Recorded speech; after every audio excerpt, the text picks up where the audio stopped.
The Committee on Foreign Affairs will come to order. First order of business is we have a few new members of the committee that I'd like to announce and congratulate. The first one, Representative Ryan Zinke's not here.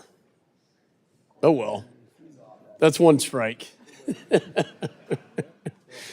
Delegate James Moylan of Guam, congratulations, sir. And a guy that we've known for a while who's come back to Congress, Representative Fume from Maryland. I don't see him. Is he here? Okay. That's two strikes. The purpose of this hearing is to examine the Biden administration's policies towards the Western Hemisphere with a special focus on great power competition. I now recognize myself for an opening statement. As this committee continues to examine the growing malign influence of our adversaries around the world and the American response to it, it is essential that we assess the nature and extent of the risks that we are facing in our own hemisphere. Under the Biden administration, China, Russia, and Iran have bolstered their presence in the region. They have cornered critical mineral markets, expanded their military footprint, and deepen their intelligence capabilities, all aided and abetted by many authoritarian regimes in the Americas. As we speak, 4 Russian warships, including a nuclear-powered submarine and a frigate carrying hypersonic missiles, are set to arrive in Cuba. China is bankrolling the dictatorship in Nicaragua, and Iran is looking to station Quds forces in Venezuela. China is infiltrating countries in Latin America and successfully pressuring nations that once recognized Taiwan, only to abandon their support. CCP has invested billions in infrastructure and critical minerals throughout the hemisphere. For example, China maintains ports on both sides of the Panama Canal and is heavily invested in mining operations in Latin America. Additionally, they have many more commercial officers than we do at their embassies working deals and have targeted PR campaigns that undermine American interest. Congress has given the president tools to combat and compete with the great powers. It has authorized the DFC, appropriated bilateral economic assistance, and provided funding through the CHIPS Act, which I authored and passed into law to secure our supply chains. It has mandated corruption sanctions against foreign officials and their family members. And yet the Biden administration has not effectively used all the tools that Congress has provided. The result is a hemisphere more and more aligned with our adversaries. On illegal immigration, we are seeing the mass waves of illegal immigrants at our southern border and the flow of deadly drugs like fentanyl into our country. I've worked on border issues for 25 years, both as a federal prosecutor and as a deputy attorney general for the state of Texas, and as a former chairman of the Homeland Security Committee. But I've never seen this border more broken. We had addressed this problem with the migrant protection protocols, otherwise known as Remain in Mexico. But one of the first actions of this administration was to rescind it. One stroke of the pen wiped away 4 years of progress. In fact, just yesterday, it was reported that 8 foreign nationals from Tajikistan were arrested in America. They came across the southern border and were, quote, vetted and allowed to remain in the country. They are believed to have ties to ISIS-K. Securing our border is a national security priority. That's why in January, I went down to Mexico to talk to then candidate Claudia Sheinbaum about ways to work together on fentanyl and immigration.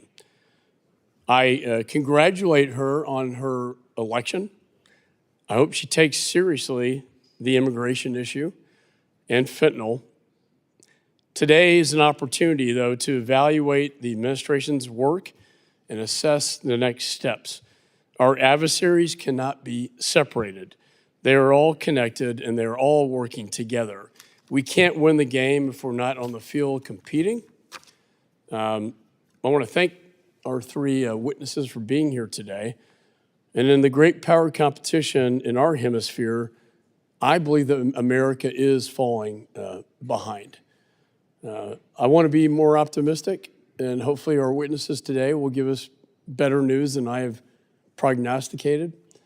But that's the way I see it. And with that, I recognize the ranking member. Thank you, Mr. Chairman. Let me begin by thanking our three witnesses, Assistant Secretaries Nichols and Robinson, and Acting Assistant Administrator Camilleri, for joining us today. And I know all in the work, and especially of Assistant Secretary Nichols and Robinson, who I've worked with for a long period of time on the Western Hemisphere, and know of your expertise, your dedication, and your focus, and I want to thank you for your service and everything that you do. This is the first full committee hearing on the Western Hemisphere this year, and your insight today will be invaluable as work to address the many challenges we face with our closest neighbors. As the Biden administration made clear in its national security strategy, no region impacts the United States more directly than the Western Hemisphere. After all, this region includes the United States' top 2 trading partners, Mexico and Canada, as well as 10 other U.S. free trade agreement partners. And given how interconnected our economies are, and given our shared borders and our cultural ties, what impacts one nation impacts all nations throughout Latin America and the Caribbean. And shared values and shared challenges require collective efforts to deliver a better, more prosperous future. They require collaboration and dialogue and finding common ground wherever possible to address issues like irregular migration, drug trafficking, violence, and the cascading effects of climate change. And I, for one, strongly believe that such efforts require strong U.S. leadership, which can only be accomplished by ensuring nations in our region see us as a reliable partner. We risk eroding that trust, however, if we frame our interests in the region through the prism of a great power competition, as today's hearing title has been framed.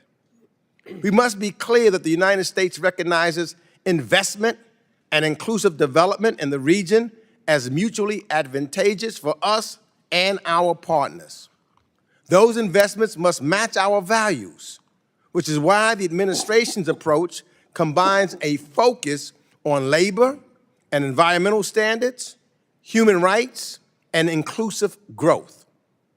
That is what sets the United States approach apart from the People's Republic of China's Belt and Road Initiative, which seeks to exert greater control through predatory lending practices that leave countries indebted to Beijing. This approach is also what allows us to be seen as a partner of choice to both outcompete the PRC and deliver better outcomes for our neighbors in this region. Initiatives like the Partnership for Global Infrastructure and Investment, which is working to mobilize $600 billion for quality and sustainable infrastructure development. The $3 billion identified by the Development Finance Corporation and the Inter-American Development Bank for infrastructure in the Western Hemisphere.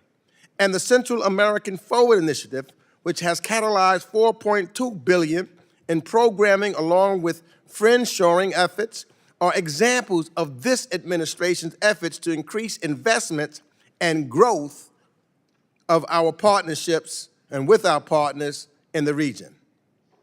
However, these investments are far from enough to serve as an alternative to the investments made by Beijing, and it is up to us in the United States Congress to do more. And while Democrats successfully negotiated to remove the steepest of cuts proposed by Republicans to our fiscal 24 state and foreign operations budget, the final negotiated budget still included many cuts that hurt our diplomatic and development programs. For F-25, Republicans are again seeking to cut SFOPs, this time by 11%. This is not only irresponsible, but also entirely contradictory to my Republican colleagues' claimed objective to outcompeting China. We are not going to win a so-called great power competition on a small power budget. Underscoring this point is yet another self-inflicted setback. Republicans have continued to hold up already allocated funding, $94 million for the multinational security support mission to Haiti, a country further devolving into lawlessness as a result of horrific violence, including systemic sexual violence perpetrated by gangs. The MSS is key to promoting stability as Haitians work to restore democratic governance in their country. And this delay of funds risks preventing other nations from investing as they wait to see what we do. We must understand that Haiti's crises will be ours too when it spills over into the region at our border. Twice now, Republicans have kowtowed to former President Donald Trump and torpedoed immigration reform bills that would have made the largest investments in decades to address irregular migration at our border. And the America First or America Only policy advocated by the former president has and will again isolate America and create a vacuum that our competitors will rush to fill. What is needed is a continued U.S. leadership, as President Biden has demonstrated time and again, deepening our involvement in existing multilateral institutions in our hemisphere and working as partners to governments in the hemisphere to address our collective challenges. We've already seen and seeing results of that engagement.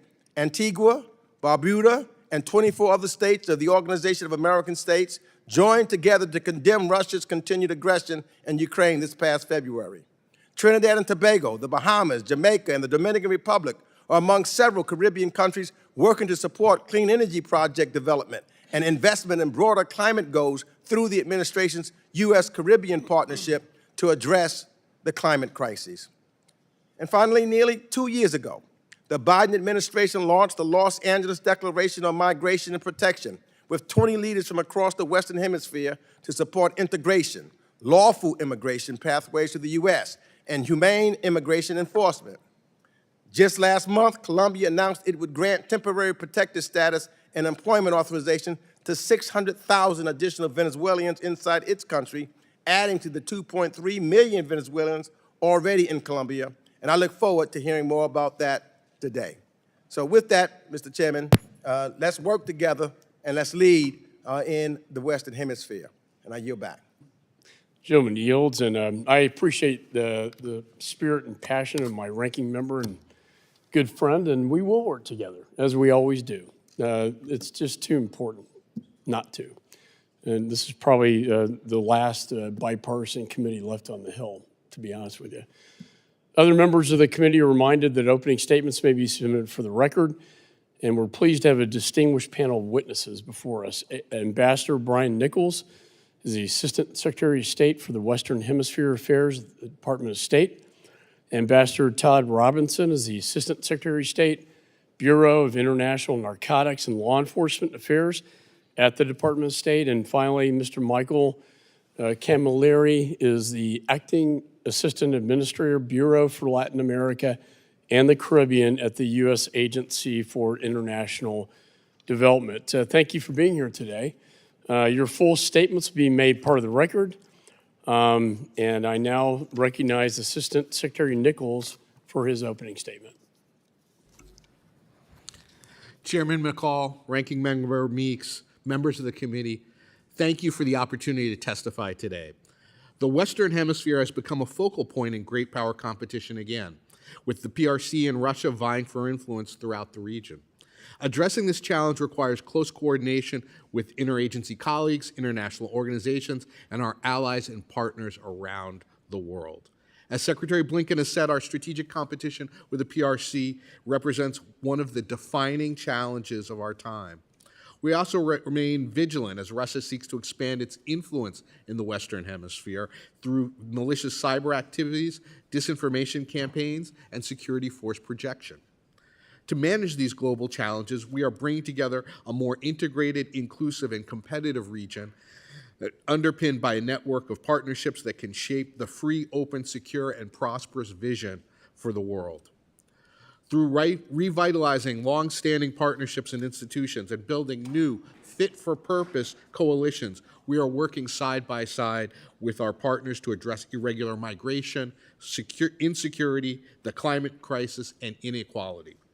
Managing great power competition in the Western Hemisphere requires strengthening democratic institutions, reducing corruption, helping our partners build economies that attract more investment from the U.S., businesses, and trusted partners, and ensuring governments can be more responsive to the needs and aspirations of their citizens. Economic engagement with the Americas represents a critical pillar of our great power competition strategy. The United States is the top trading partner for over 2/3 of the hemisphere's countries. We have invested over $1 trillion in the region. In 2022, U.S. goods traded within the hemisphere totaled to $1.9 trillion. To unlock the region's economic potential and ensure democracies deliver the prosperity their citizens demand, last year, President Biden, together with 11 partners across the Americas, launched the Americas Partnership for Economic Prosperity. The partnership represents 90% of the Western Hemisphere's GDP and nearly 2/3 of its people. The initiative's goal is to make the Americas the most economically competitive region in the world. As part of the partnership, the U.S. International Development Finance Corporation and the Inter-American Development Bank launched an investment platform that has already identified $3 billion in potential infrastructure projects across our hemisphere.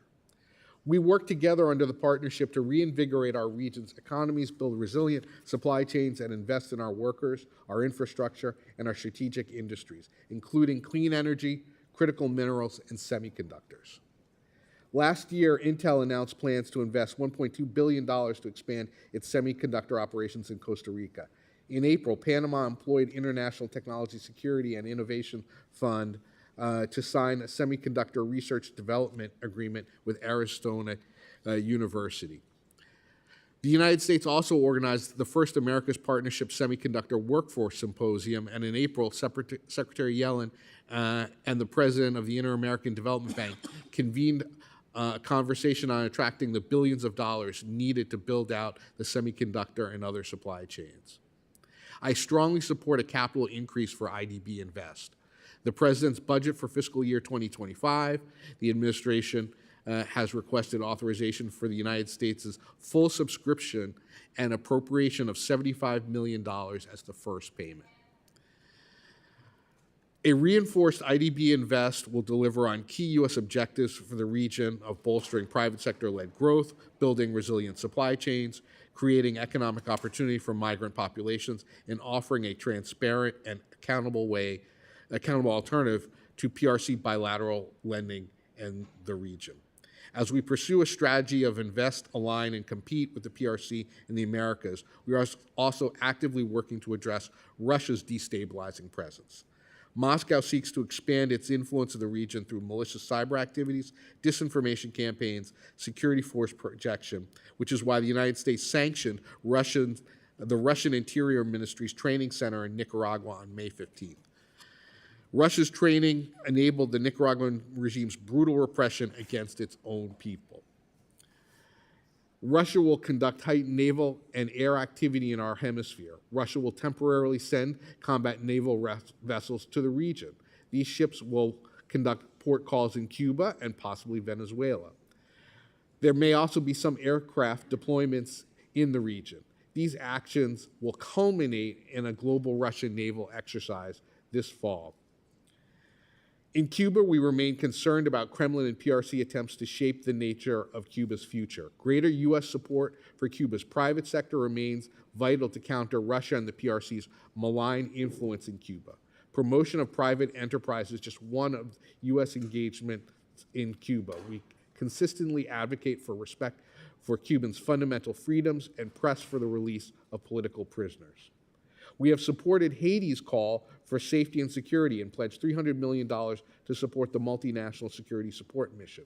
We have rallied more than 20 nations to pledge some $100 million in additional financial contributions as well as personnel. The restoration of democracy in Venezuela also remains at the center of our efforts. We continue to harness all diplomatic tools and leverage sanctions to this end, including with Venezuelans and regional international partners, to encourage Maduro and his representatives to hold competitive and inclusive elections. Finally, we are leveraging partnerships to address irregular migration under the Los Angeles Declaration on Migration Protection, which 22 countries in our region have endorsed. We have reaffirmed our shared responsibility to respond to migration and displacement across the hemisphere. This means reinforcing our own borders, opening new lawful pathways, and encouraging our partners in the region to do the same.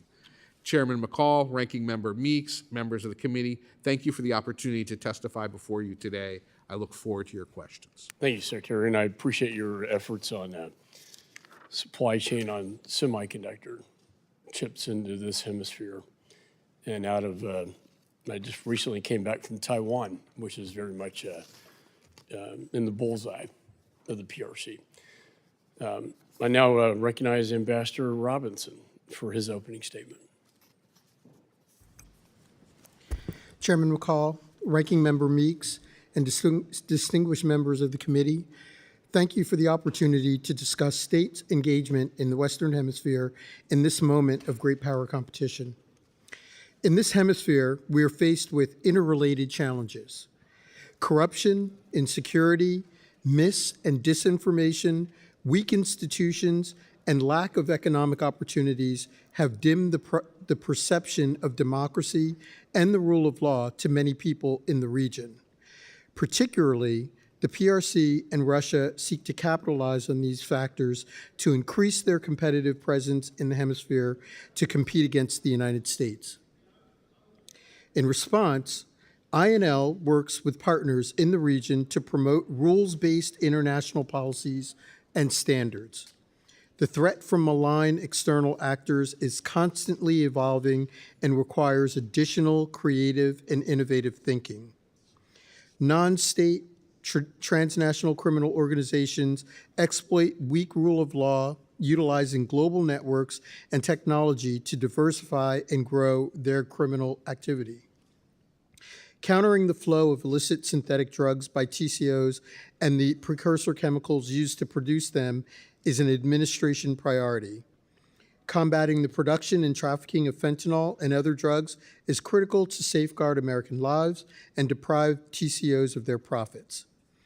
Synthetic opioids alone took the lives of more than 70,000 Americans in 2023. By depriving TCOs of their ability to operate and expanding access to life-saving treatment and overdose reversal mediation, we can reverse this trend. Through training, equipment, and technical assistance, along with bilateral and multilateral diplomacy, INL is working to counter the flow of illicit drugs into the United States by building our partners' capacity to disrupt the ability of TCOs to produce, traffic, and profit from these deadly substances. Enduring security cooperation with Mexico is critical to the success of our efforts to combat the fentanyl crisis and criminal networks that profit. And throughout Central America, INL supports specialized units and efforts to strengthen interdiction capacity, including by fostering interagency coordination through technical assistance, training and mentoring, and providing critical equipment. Through the Global Coalition to Address Synthetic Drug Threats, the United States leads the global response to the public health and security threats posed by synthetic drugs, with 29 of the 156 participating countries from the Western Hemisphere alone. While we direct our focus towards fentanyl, we do not ignore other counter-narcotics challenges driving increased violence and instability in the hemisphere, primarily those related to cocaine and other plant-based narcotics. Our approach has evolved to address the full spectrum of forces that enable cocaine production and trafficking. Transnational organized crime remains a top concern for partner governments in the hemisphere and poses national security threats to the United States. TCOs are utilizing global networks and technology to diversify and expand activities, and there is demand for their services, especially from our global competitors. INL works tirelessly to bolster the rule of law and judicial capacities of our partners throughout the Western Hemisphere as they often serve as the critical defenders of democracy and against malign actors. We combat endemic corruption and impunity by strengthening institutions and the capacity of partner nations to better identify, dismantle, and prosecute the main drivers of corruption. Corruption provides a foothold for the influence of malign actors, and our adversaries weaponize corruption to drive a wedge between us and our partners. Corruption in the Western Hemisphere is a roadblock to the equitable society and economic development and a key national security threat. Throughout justice sector programming with judges, police, and prosecutors, through this, INL supports Western Hemisphere partners to protect and serve communities through the delivery of impartial and equitable administration of law. INL also focuses on reform of judicial institutions and supports regional partners to implement obligations under international standards, benchmarks, and treaties. And finally, INL promotes anti-corruption priorities in the Western Hemisphere through multilateral engagement. Transnational criminal organizations and corruption in the Western Hemisphere are deeply rooted challenges that embolden and empower our global competitors. To outcompete these actors and counter their detrimental impact on citizen security, economic prosperity, and democracy in our region, we must continue to support our partners where possible and pursue innovative solutions. While these issues pose a serious threat to regional stability and our own national security, INL is and will continue to be committed to advancing a just and secure future in our hemisphere. Thank you for your attention on this important issue, and I'm happy to answer any questions you may have. Thank you, Ambassador. I now recognize Mr. Camilleri for his opening statement. Chairman McCaul, Ranking Member Meeks, members of the committee, thank you for inviting me to discuss USAID's approach in Latin America and the Caribbean, which reflects the region's pressing needs and the reality that the choices we make there make a direct impact here at home. USAID is responding to the region's emergencies, political challenges and opportunities, and historic levels of migration in a way that enhances hemispheric stability and builds local capacity to address challenges. That not only helps advance our foreign policy priorities, but provides a clear contrast to the approach of the PRC. Our stance as a rules-based partner, not a transactional lender, gives us a competitive advantage and our partners the ability to make choices free from coercion. While net approval for PRC leadership has declined by more than 25 percentage points over the last 2 decades, the U.S. continues to be the preferred partner to address national and hemispheric challenges. That includes showing up in moments of need, including responding to recent floods in Brazil and fires in Chile and Colombia. Last year, USAID provided more than $527 million in emergency response to the region, including food assistance and support for subsistence farmers in Central America affected by El Nino, and food, water, sanitation, hygiene, and health assistance for people affected by the political and economic crises in Venezuela and Haiti. So far this year, USAID has provided $105 million for the humanitarian response in Haiti, helping our partners provide life-saving assistance to more than 1.5 million people. While we work to address the immediate and urgent in Haiti, USAID also continues to invest in the long term by operating the majority of our programs. We're improving food security and have helped 105,000 farmers increase product yields. We're meeting health needs by operating 92% of our 170 USAID-supported clinics despite gang violence. And we're addressing citizen security with community-based programming. But one of the strongest signals of long-term support the United States could send would be renewing Hope Help trade preferences for Haiti's textile industry, a backbone of its economy. Lasting progress requires development, security, and political stability.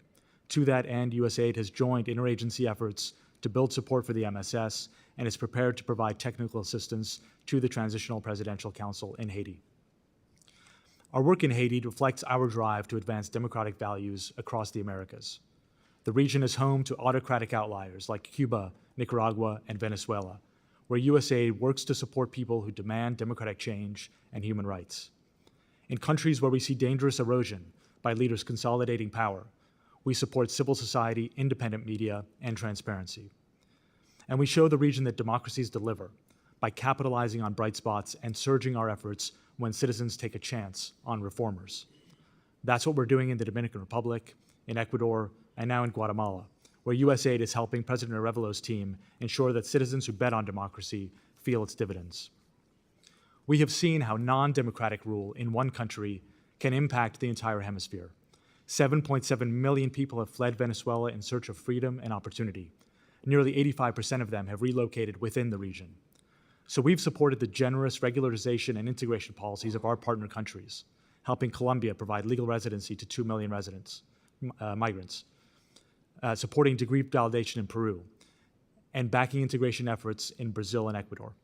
These integration efforts deter onward migration while helping grow the host country's labor force, tax base, and economy. We've also worked with the governments of El Salvador, Guatemala, and Honduras to decrease irregular migration by nearly tripling access to H-2 visas. This helps American companies fill critical labor gaps and gives workers access to lawful, ethical employment opportunities that reduce the demand for irregular migration. But treating the symptoms alone is not enough. Under the Biden administration's root causes strategy, USAID's programming is boosting sales and employment for small businesses, increasing farmer productivity and food security, improving education and vocational training, and supporting anti-corruption reformers.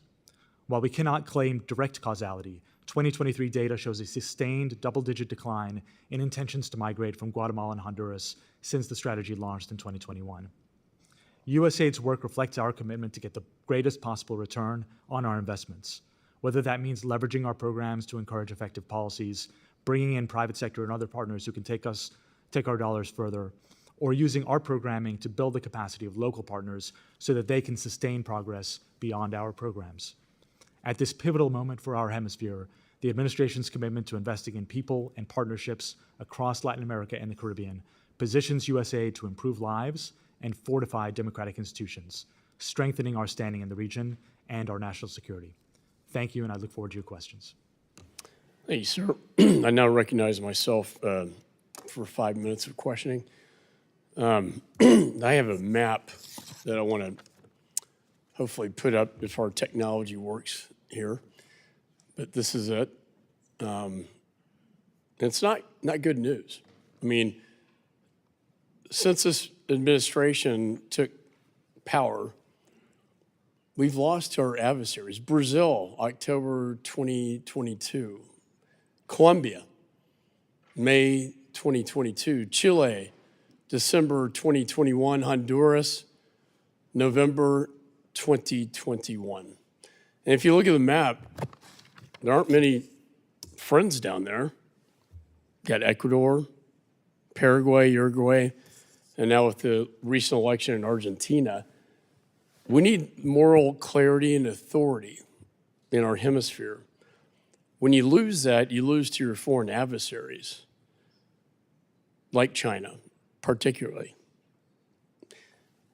Illegal immigration gets worse, not better. Fentanyls are coming into this country. It's worse, not better.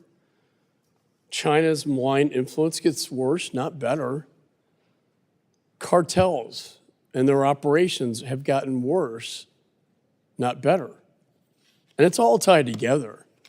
Our adversaries are all working against us. We don't choose them, they choose us. And we have this debate on Ukraine, but now we have it in our own backyard, in our hemisphere.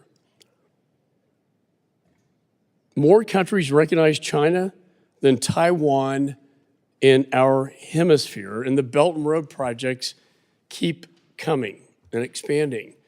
I think we need a new doctrine for our hemisphere, one that protects our interests, combats our enemies, and promotes shared prosperity between us and our allies. And I'm not saying this to score political points.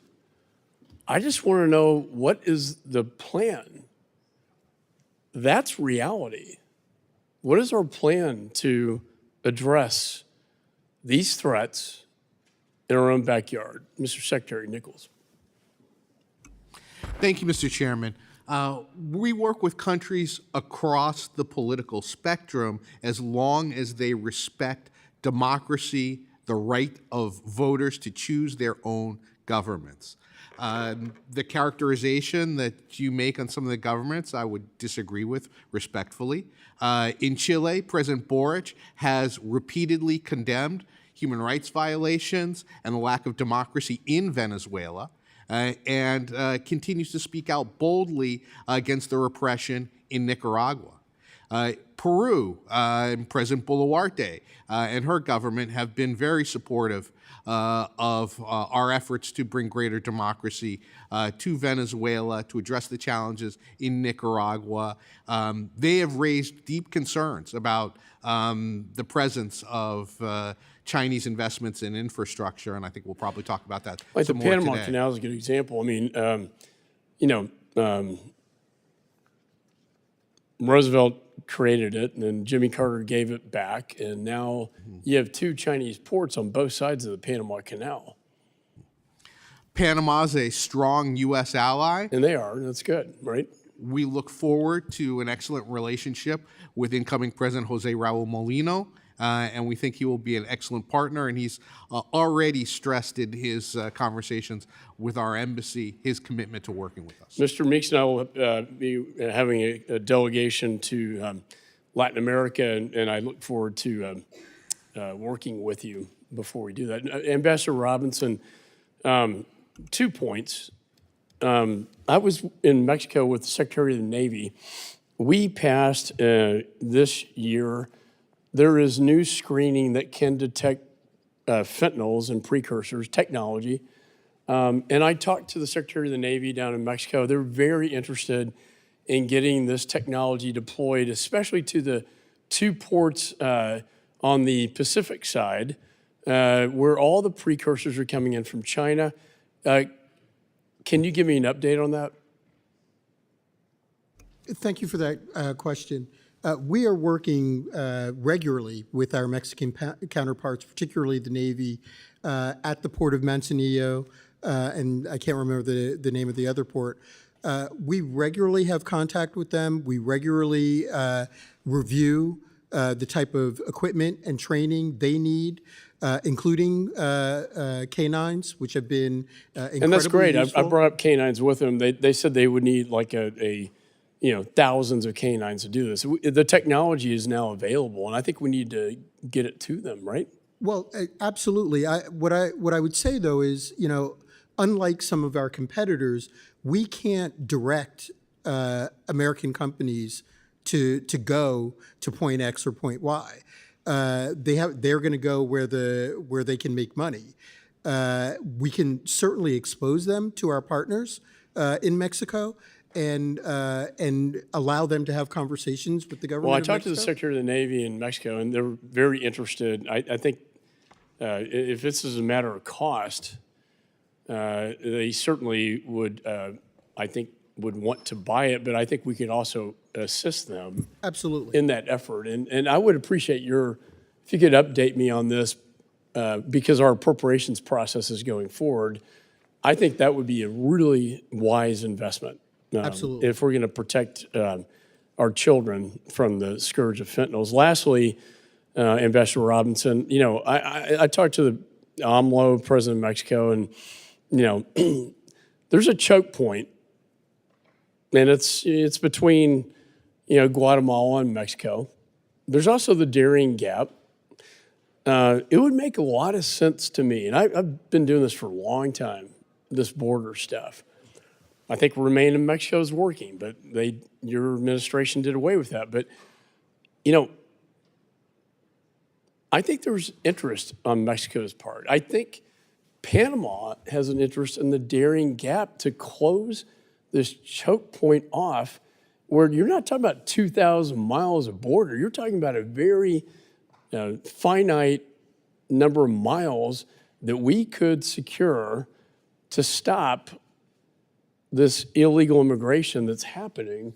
And then that sends a message of deterrence that the cartels understand. I mean, do you have any thoughts on those 2 ideas?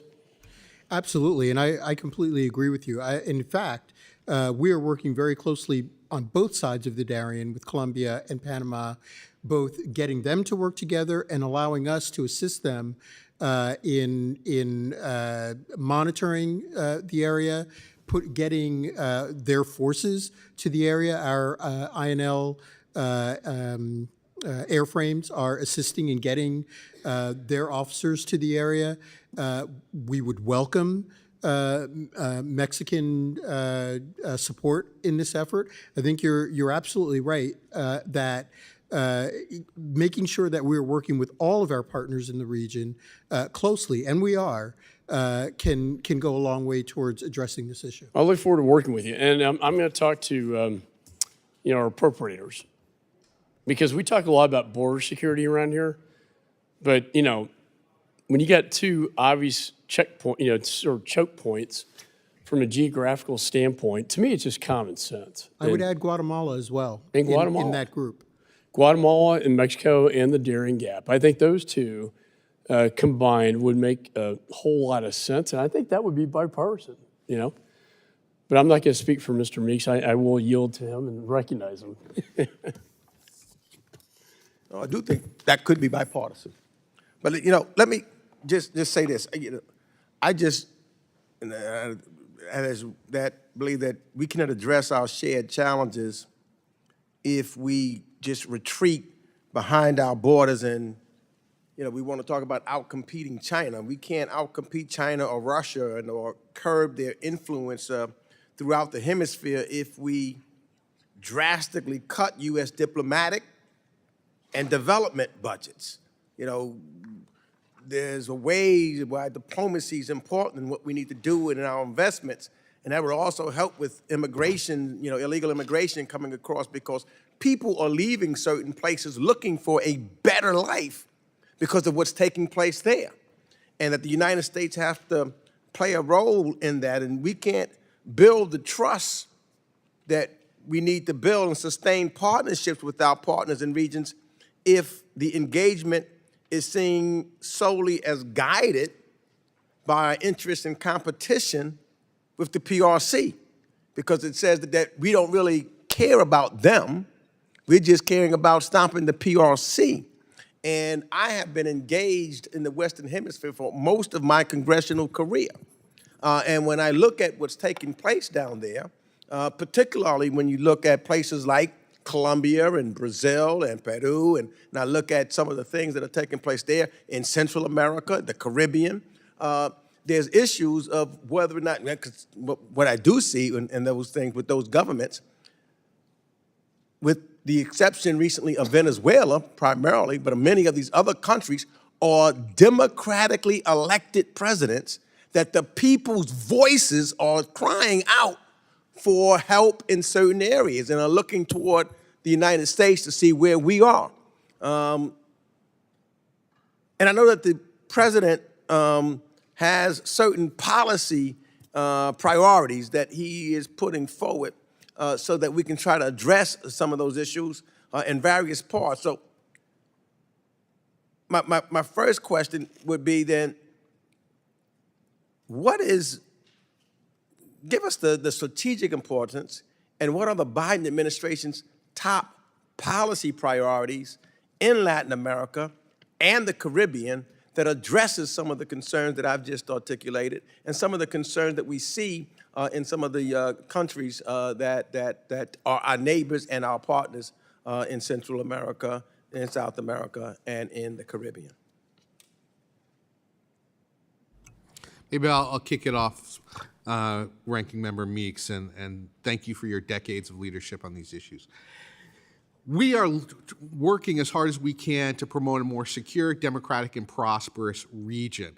That means delivering support for our allies when they need it. I'll give you the example of Ecuador, where President Noboa has faced tremendous economic, transnational crime and security challenges. We have brought to bear a full array of solutions there. My learned colleagues have traveled to Ecuador to support them on security and development issues. We're working through international financial institutions to provide relief to the crushing debt load that country faces, and we seek to help them become more capable in dealing with the challenges they face. We need to see greater investment from U.S. and like-minded nation private sector players in the region, even though we are the leading trading partner for 2/3 of the countries in our region. IDB Invest can be an important leverage in that effort. I would also note doing things to help countries join the supply chain for electric vehicles and using critical minerals which are abundant in our region, and making sure that U.S. companies have access to those and work with partners so that everyone benefits along the supply chain. XIM is a crucial partner for us in that regard. I think I mentioned already DFC. Those are all key tools that we have, and we need to be present. We need our diplomats on the field. We need ambassadors in every embassy. We need commercial officers. We need foreign agricultural service officers out there competing every single day, because our competitors have their people on the field working to compete. Let me ask this real quick, and because there's two areas I want to deal. I help, and I want to know how has the Bureau of Western Hemisphere empowered the Office of the Special Representative for, one of the things that I've worked hard to get down was the racial equity and justice to advance the U.S.-Brazilian Joint Action Plan to eliminate racial and ethnic discrimination, as well as we worked together to promote the U.S.-Colombian Action Plan for Racial and Ethnic Equality, CAPRI, and to address closing civic space for marginalized communities, because in a lot of these countries, these communities are marginalized. Also across the hemisphere, including Nicaragua and Venezuela and Honduras and Peru. So tell me, how is the office, the Bureau, is doing to advance that and work in that, and can you do it without any money? Well, it's a tremendous priority for me. Working with Desiree Cormier-Smith and Esseredge has been incredibly important. We have traveled together to Brazil to hold meetings on our JPAR, our Joint Action Plan to eliminate racial discrimination.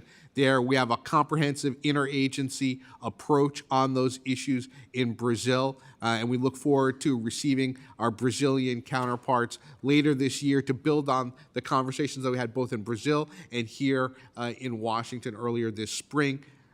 Lastly, and I know we got votes coming up, but this is Mr. McCaul and I are working closely together. I know he's going to have another meeting later this week, because I'm very concerned about what's taking place in Haiti. And what that deal is and the money that is there.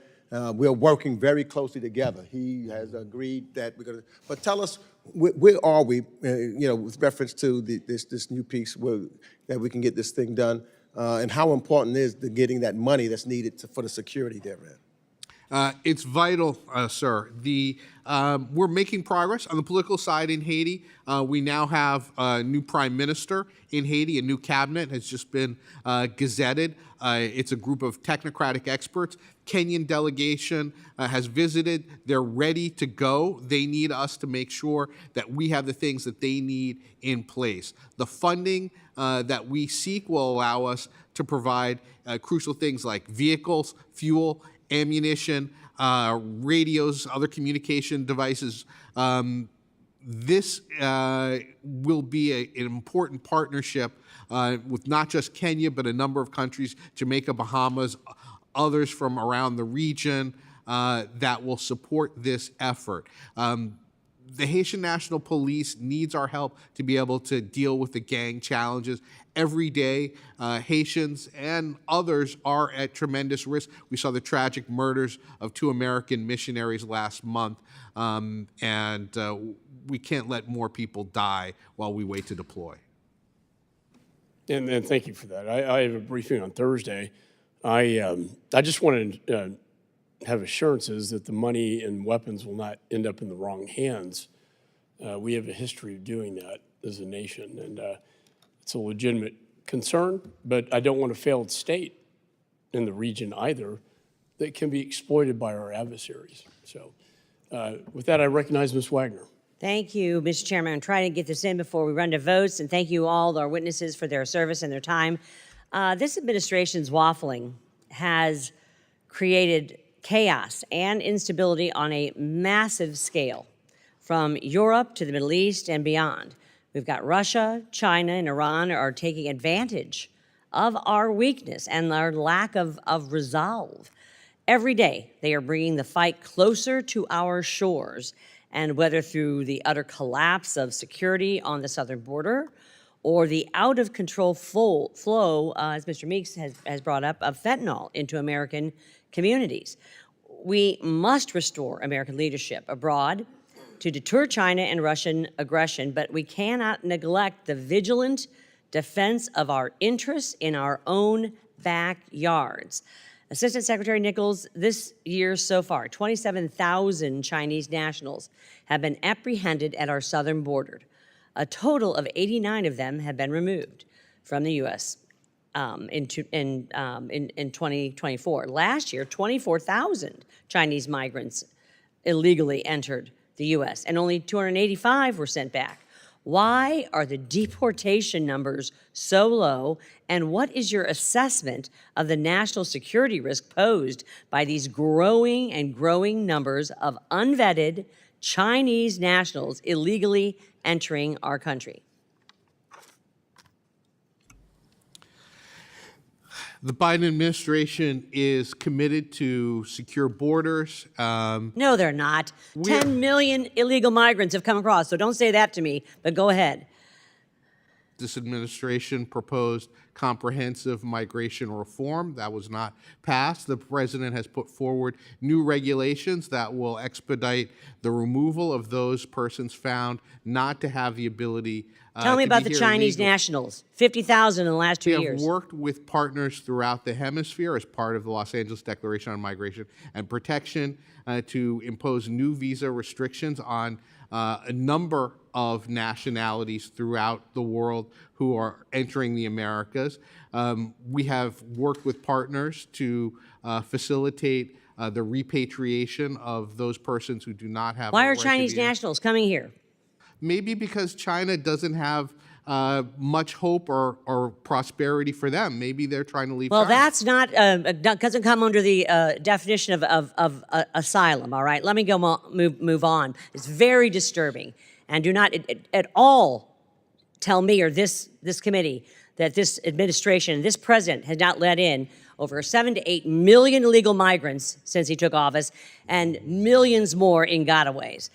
Over 100,000 Americans died of drug overdoses in 2023, mostly due to fentanyl. And so far, this fiscal year, over 9,600 pounds of fentanyl have been seized at the southern border, enough to kill around 2 billion people.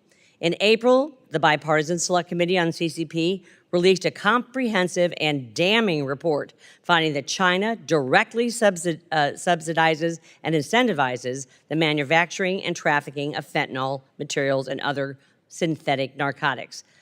Assistant Secretary Robinson, what is your assessment of China's role in the fentanyl crisis? Thank you, ma'am, for that question. First, let me say that since we have reinvigorated the Counter-Narcotics Working Group, I've had 4 opportunities, 2 in Beijing, to speak to my PRC counterparts on this issue. They know that this is important to us. And they have taken some initial actions, notifying their chemical industry, for instance, about certain substances that should not be distributed to the United States. But they also know directly from me and from the Secretary that they're not doing enough.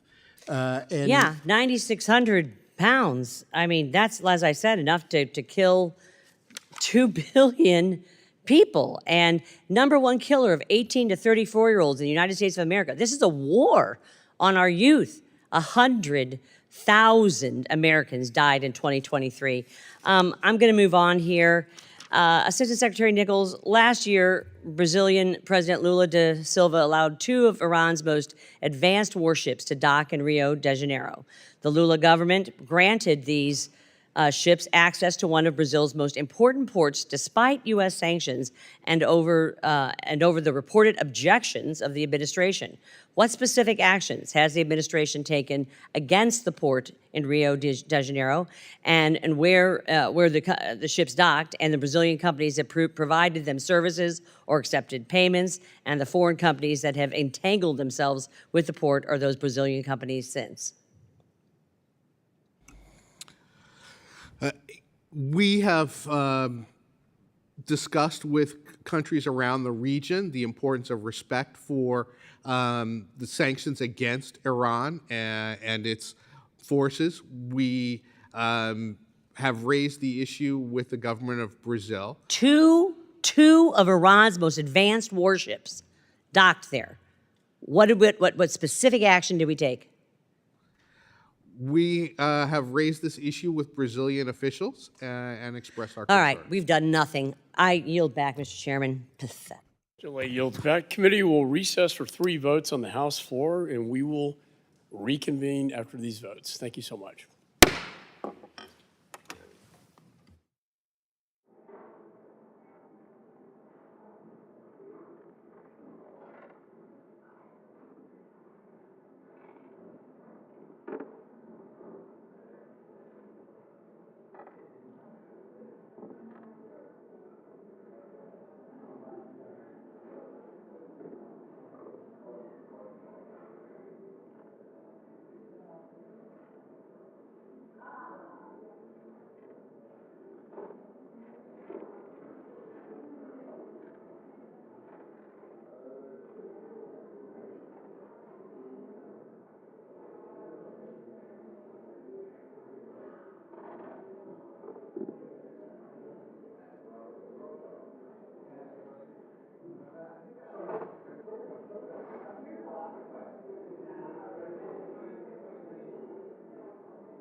Committee will reconvene.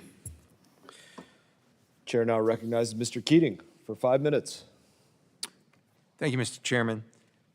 Thank our witnesses today. Cuba, Nicaragua, Venezuela all support Russia's malign influence in Latin America. They also prop up, doing so, Russia's war effort in Ukraine. Mexico and Brazil certainly could do more. Given the fact that Russia now, their domestic products less than 1.8 trillion, compare that to California, it's about half of California's domestic product. We have events in Russia economically, including Putin doing a whole new set of income taxes, steep income taxes on his people, 5% corporation tax hike, new mineral extraction taxes. Their illegal war has resulted in cutting them off from supplying 25% of Europe's oil, 40% of their gas. They are certainly hurting economically. Given that, and looking at the long-range trajectory of their economy, given the fact that their security and military efforts have been exposed, their weakness has been exposed by Ukraine, if you look at all those things, do you see that in any way that these countries looking forward, seeing Russia's obvious weakness militarily in Ukraine, seeing what they're doing economically, how poorly they're doing, that this alignment with Russia could be something that we could change? And could you comment on that? To me, those countries in the short run can certainly take advantage of the security issues, perhaps, with the Wagner Group and other groups. But even mid-range, looking at a forecast, the trajectory of their alliance with Russia doesn't seem to be one that makes sense for their own self-interest. Is there an opportunity there for the U.S. to try and come in and intervene? And what do you think those countries might be looking at Russia today?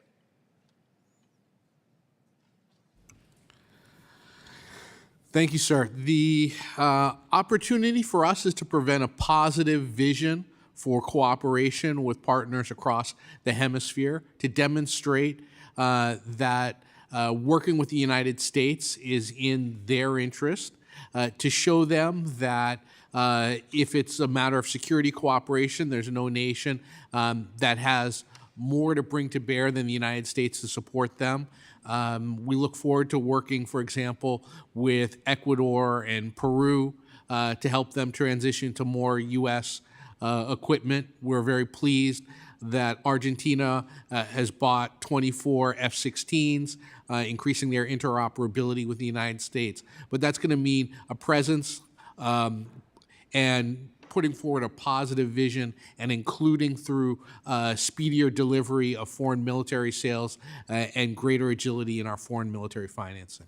Yeah, do you forecast or see them reevaluating the position even absent the U.S. intervention? It's something I think is just common sense.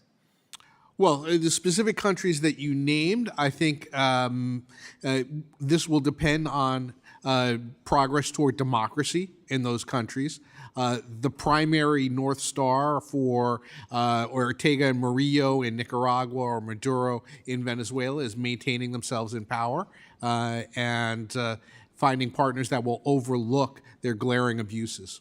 And I think the other thing is with China's activity economically too, you see in African countries right now the remorse that so many of those countries have dealing with China's predatory loans and the promises.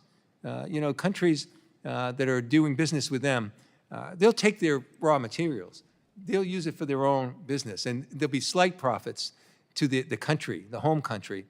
That's opposed to a model with the U.S. and the West that would mean the investment would stay in that country, and the profits would be greater in that country, and the employment would be greater in that country than the Chinese model that's there. So I hope, as we look at these countries, that there's an opportunity. In Mexico, I hope there's an opportunity with the new president in terms of their support of the Ukraine.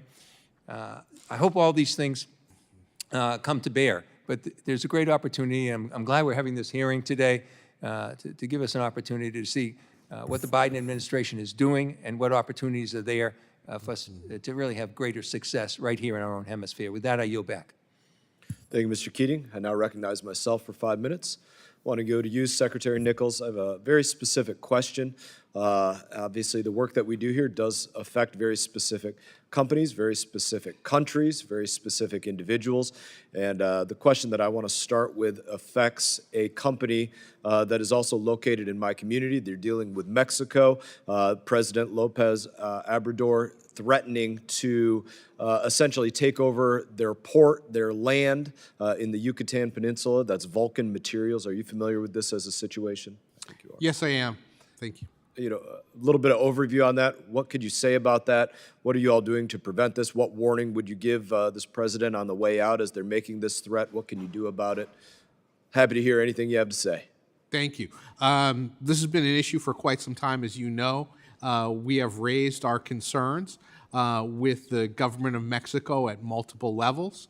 Please don't gloss over those. Be specific about what those concerns are. The security and reliability of investments under the framework of the USMCA is a matter of great interest to the United States. We have mechanisms to deal with dispute resolution under USMCA. We have met with the leadership of Vulcan multiple times to understand their concerns and their suggested way forward in this issue. Senior officials from multiple U.S. agencies have raised this with their counterparts in Mexico, and will continue What would to be the Mexican focused. counterparts? So the Secretary of Economy in Mexico, as well as their Navy Secretary, which controls the ports. Conversations are fruitful or have borne no fruit? What would you say? Well, again, we have had detailed conversations.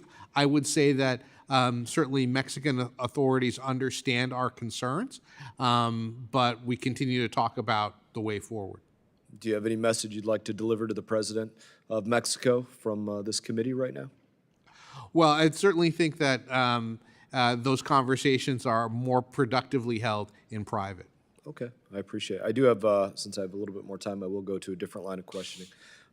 Were you in your post when there was an authorization for, I want to say the number was about $20,000 for drag shows in Ecuador?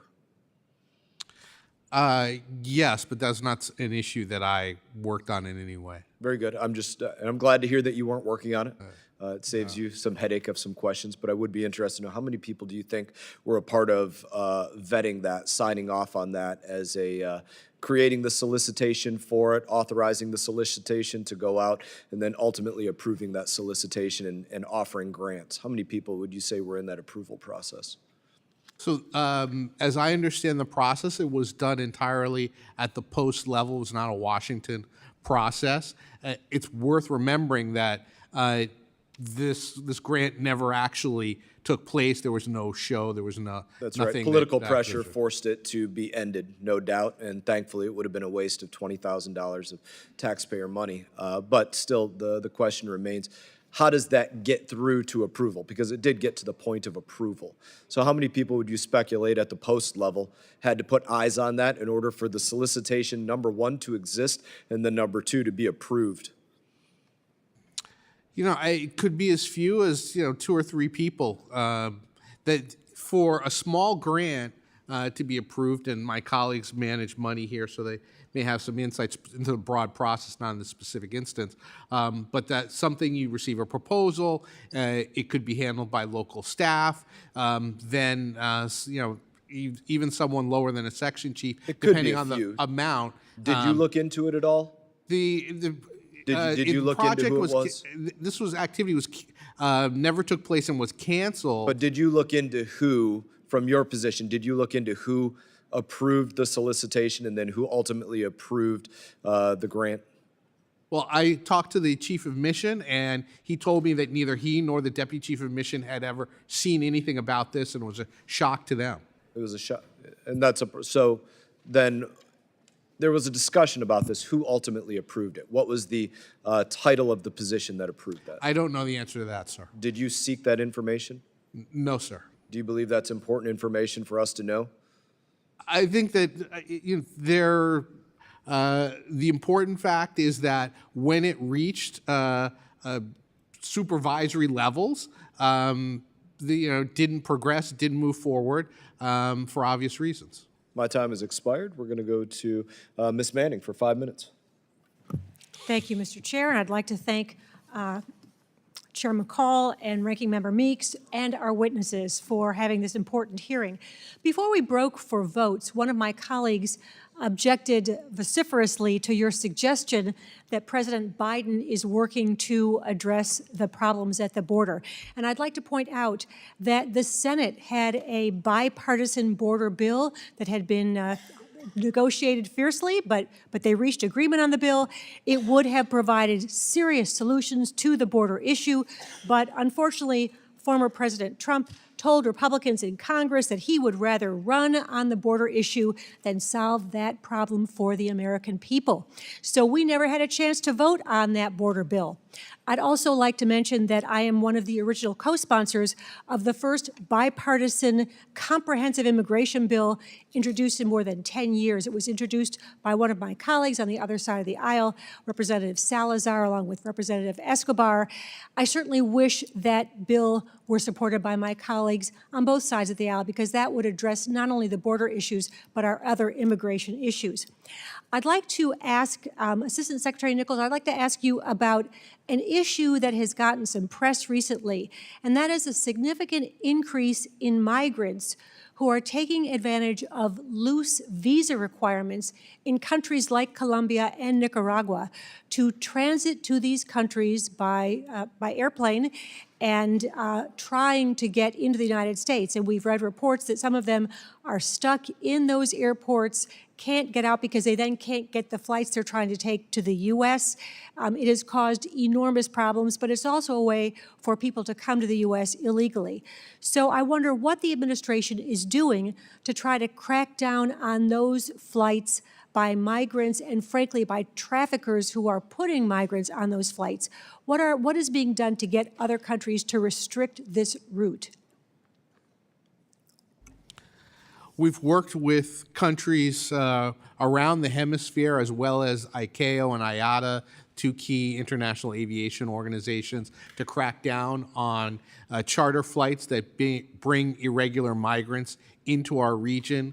We meet with executives of commercial airlines to sensitize them to the risks of transporting non-bona fide travelers to our region.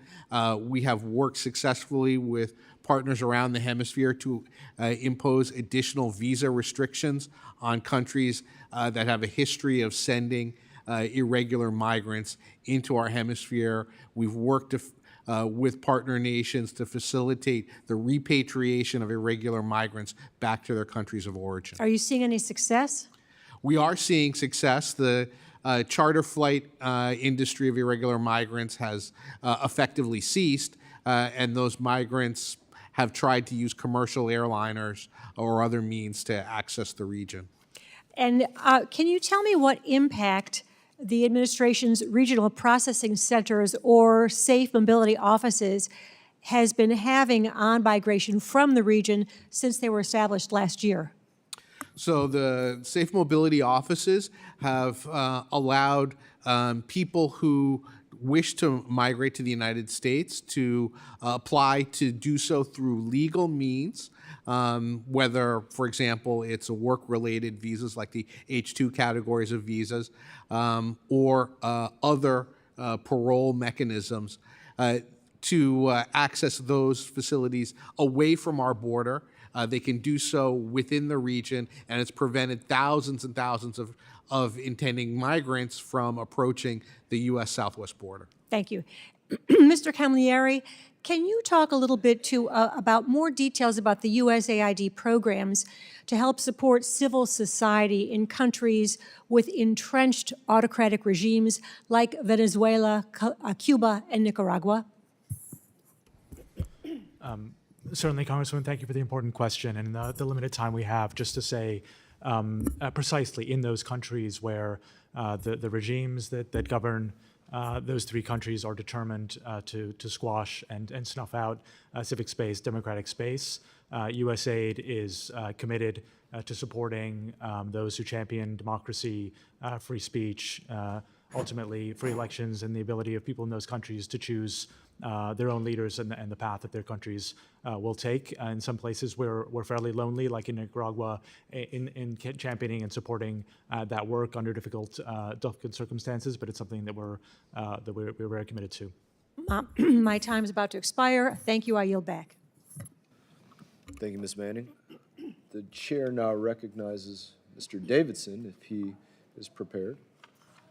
I thank the chairman. I thank our witnesses. And, you know, when Secretary Blinken was here recently, I asked him about the Monroe Doctrine and when or whether it was a calculated decision by the United States to abandon that.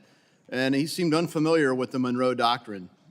If I could just ask each of you, beginning, from your right to left, are you familiar with the Monroe Doctrine? Have you heard of this? I am familiar with the Monroe Doctrine. I'm familiar with the Roosevelt Corollary as well. Thank you. Mr. Robinson? I am familiar with the Monroe Doctrine. Thank you. Yes, sir. All right, thank you. So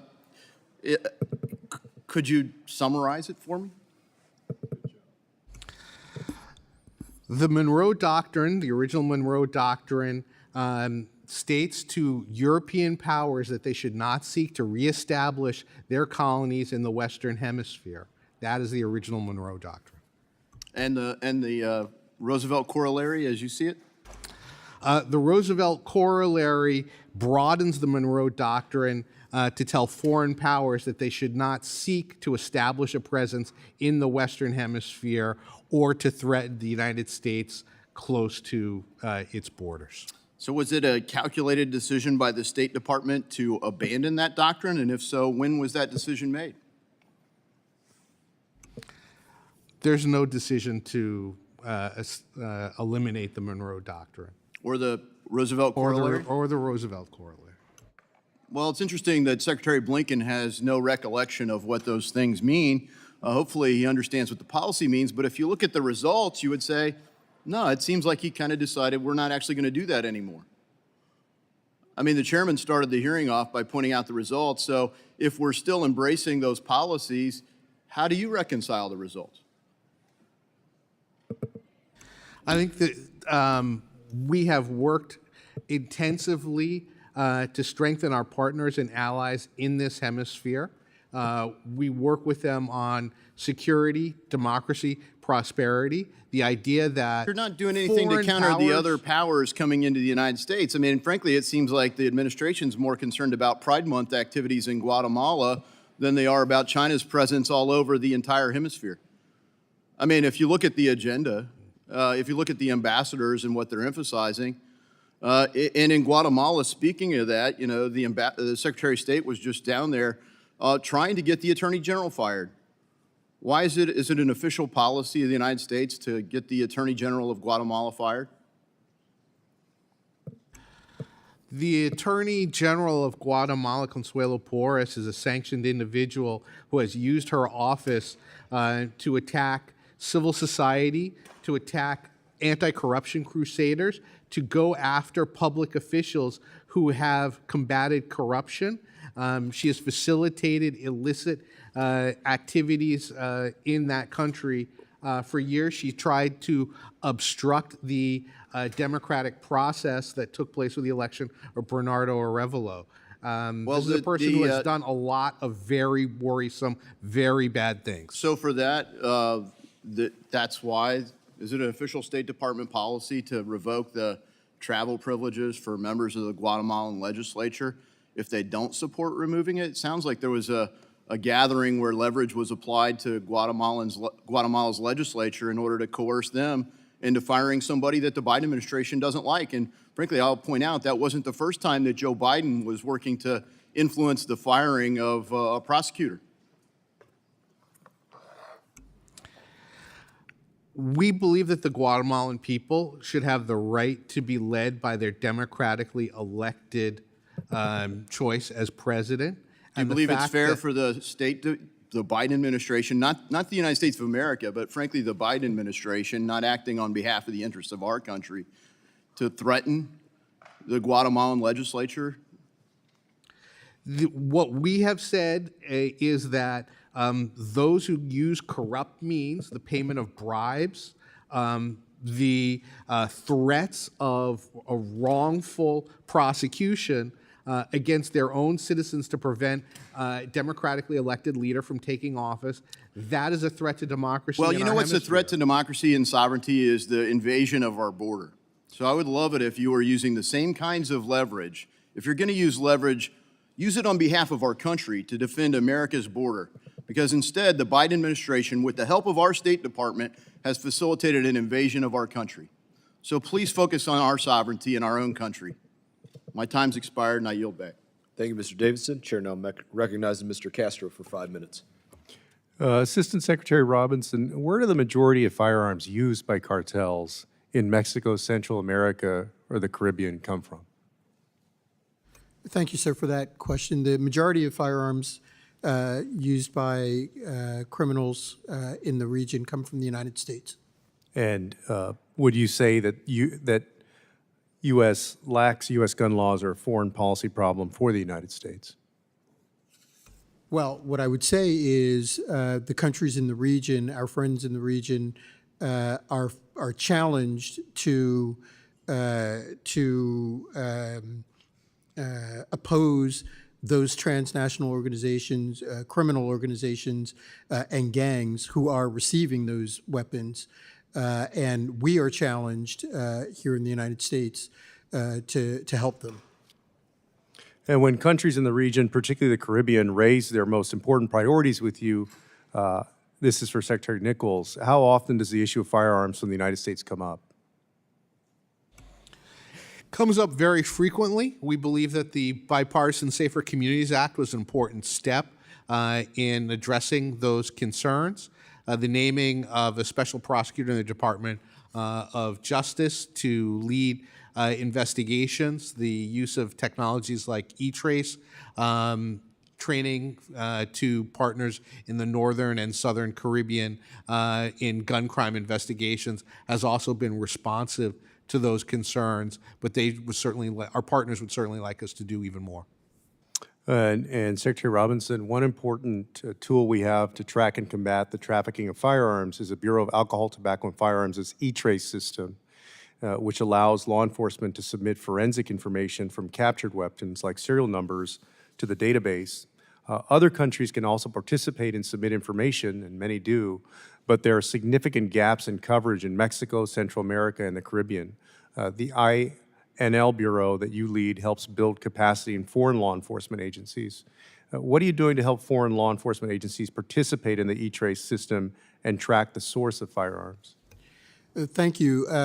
Actually, we are working very closely with our interagency colleagues at the Department of Justice, Alcohol, Tobacco, and Firearms, and DHS to broaden the spectrum of the use of E-Trace, not just in Mexico, but in the Caribbean.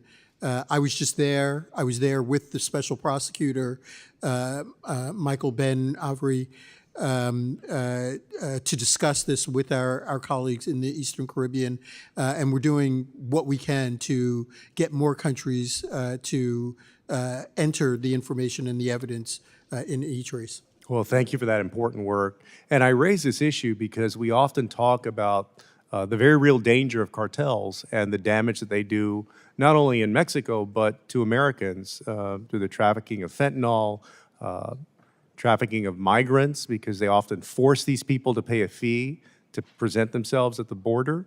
But they are powered by American firearms. They would not be able to succeed the way they do but for the use of American firearms. And even though there's a lot of discussion about these issues on this committee, there is not the same will to actually do something about it and disarm the cartels. So there's a lot of, big statements and aggressive statements against the cartels, but actually very weak will to actually do anything about it, to disarm them so that they can't accomplish what they're accomplishing now. I had a second unrelated question on Honduras for you all. U.S. Trade Representative Catherine Tai has said that, quote, President Biden does not believe corporations should receive special tribunals and trade agreements that are not available to other organizations, and he opposes the ability of private corporations to attack labor, health, and environmental policies through investor-state dispute settlements. Does the State Department share the President's position of opposing investor-state dispute settlement policies? Well, I'll just note that I support the President's policies. The specific reference to Honduras is not something that I've tracked closely, and I would appreciate the opportunity to come back to you for the record with a more specific answer. Thank you. I yield back. Thank you, Mr. Castro. Chair now recognizes Mr. Baird for 5 minutes. Thank you, Mr. Chairman and Ranking Member. I appreciate the opportunity to be here. I also appreciate our witnesses taking the time to share with this committee your perspectives. But my question deals, Mr. Assistant Secretary Nichols, the fact that I serve on the subcommittee for Foreign Affairs on the African subcommittee, and where we discuss a lot about the Chinese investments and how the U.S. can counter the Belt and Road Initiative. And in this case, and in this vein, I want to address China being right at our front doorsteps. Not only have we had the most illegal border crossings by Chinese nationals than we've ever seen, and China has a growing influence in Latin America. Some economists predict that the Chinese market for Latin America's exports could exceed $700 billion by 2035. And we now know that China is Latin America's top trading partner. So my question is this: if trade and investments between Latin America and China continue at this rate, what will the impact be on global ag markets and the U.S. ag exports? I serve on the Ag Committee as well. So I would appreciate your perspective in that regard. Thank you, sir. The United States is the leading trading partner for 2/3 of the countries in this hemisphere, but we have to take the challenge seriously, and that means providing good options for countries around the hemisphere, whether it's through Development Finance Corporation, USAID, leveraging IDB lending and IDB Invest to provide access to the kinds of financing that countries need for major infrastructure projects. We're working in a whole host of areas to support agricultural trade and cooperation within the region. Foreign agricultural service officers play an important role in many of our embassies around the region in promoting U.S. agricultural exports to the hemisphere, and we believe that our products are the best in the world and can be transformative. We're working with countries as small as St. Kitts and Nevis and as big as Brazil to address the agricultural trade issues. Thank you. And Mr. Camilleri, you have a considerable amount of experience with USAID, USAID, and being on the Ag Committee, that's of interest to me. So you have any insights that you would like to share, please? Thank you, sir. Of course, through our Feed the Future programming, particularly in Guatemala and Honduras, we have strong interests in working with farmers and enhancing food security in many parts of the region. Maybe to your particular question about the link with PRC, you mentioned exports to the PRC, but I would also flag the Chinese exports to the region as well. And just mention in Honduras, for example, we've been able to work with smallholder farmers, many of them indigenous, connect them to the largest supermarket chain in the country that was sourcing 90% of its garlic, for example, from the PRC, and displace those imports with local produce from the farmers that we're supporting. And actually, the Mexican Development Agency, Amexeed, is also supporting in a partnership with USAID. So we're helping to kind of buttress and build more resilient food systems within the region for the region's own benefit, but also as a bank shot to building resilience against PRC influence. Would it also be your observation that this is successful and we're making progress in competing against the Belt and Road Initiative? I think, as the Assistant Secretary mentioned, this is one of the defining strategic challenges of our time. It's not going anywhere. We need to stay at this and be present across the region. We have a four-pillar framework, USAID, that's a global framework that seeks to put forward our affirmative development model as part of the ground game in countering PRC influence. And so certainly we're making progress, but we're not left resting on our laurels. Thank you. And I see my time's almost up, and I yield back. Thank you, Mr. Baird. Chair recognizes Mr. Connolly for 5 minutes. Thank you so much. Mr. Assistant Secretary Nichols, a little while ago, one of my colleagues was praising the Attorney General of Guatemala. Is it not true that the Attorney General of Guatemala has in fact been sanctioned by the United States government for her interference in the peaceful transfer of power in Guatemala? That's correct, sir. She's been sanctioned. He's under U.S. sanctions for corruption and interfering with democratic processes. Interfering with democratic process, right. That ought to be something sanctioned not only in Guatemala, but here in the United States. There's also been a lot of criticism thrown your way about allowing China to have influence in the region. In the previous administration, is it not true that President Trump cut off aid to Central America?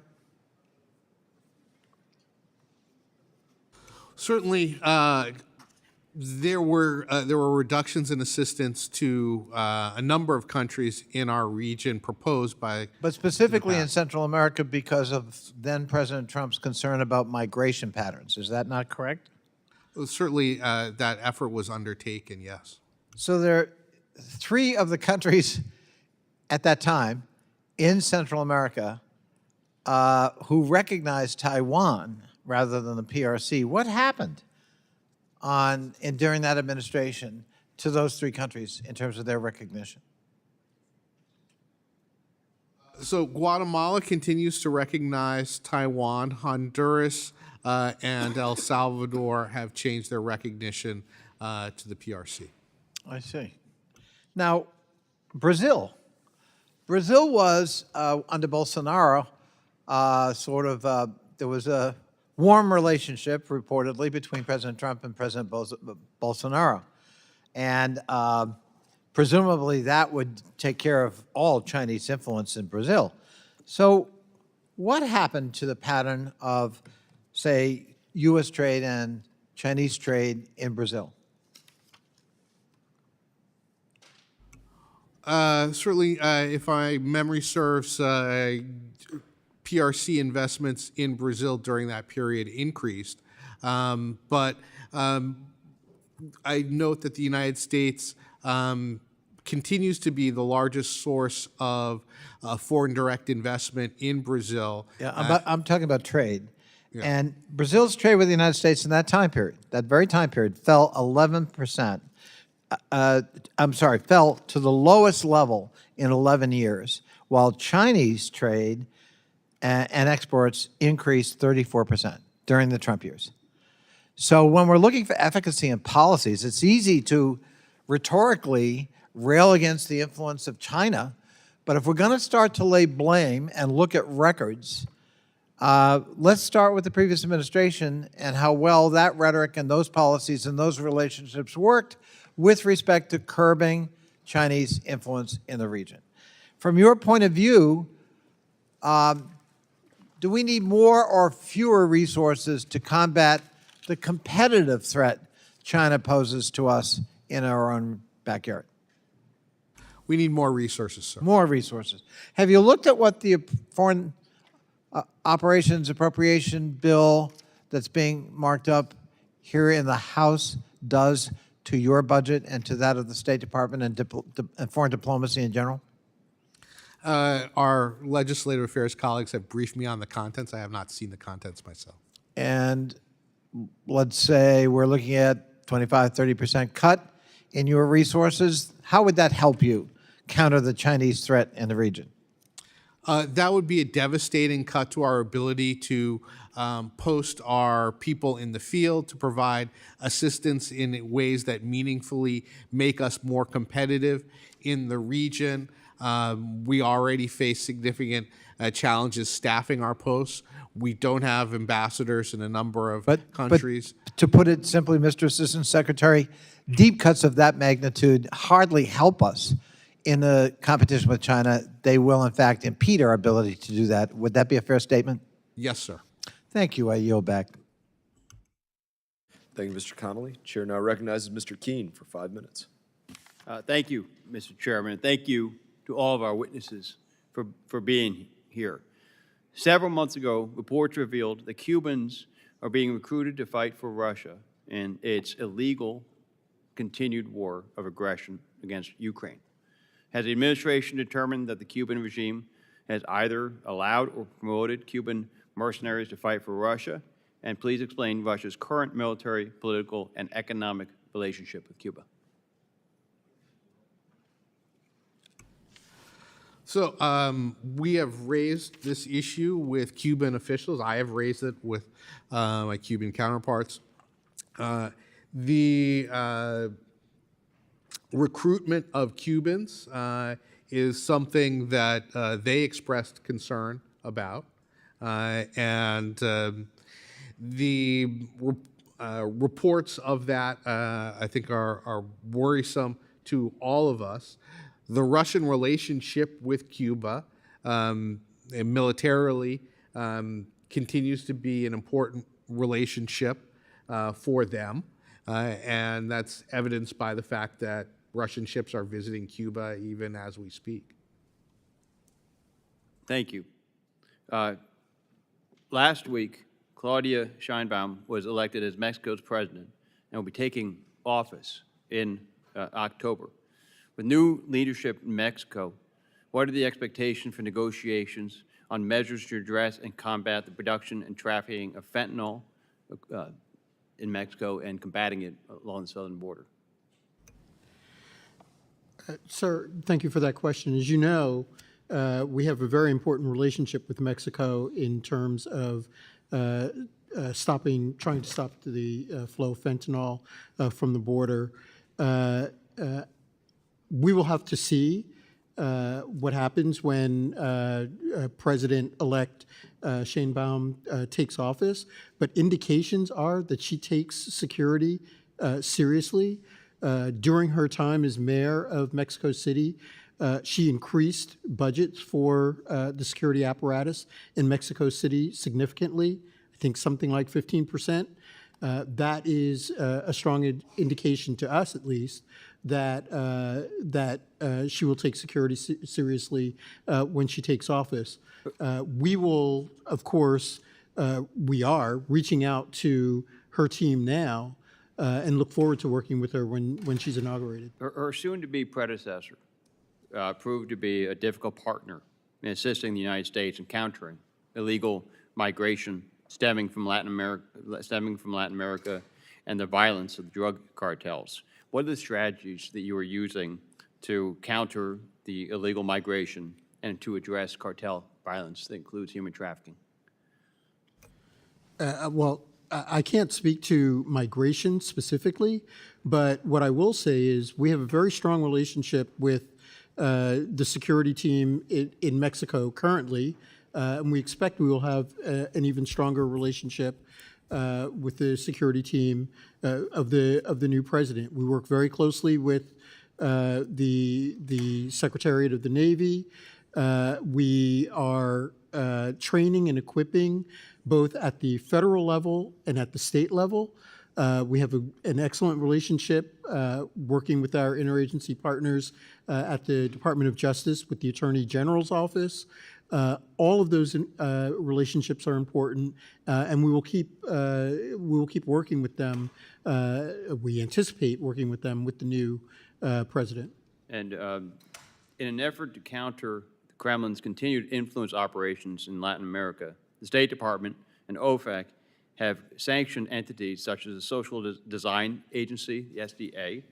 These groups create campaigns containing pro-Kremlin propaganda to undermine support for Ukraine and promote anti-U.S. and anti-NATO sentiment.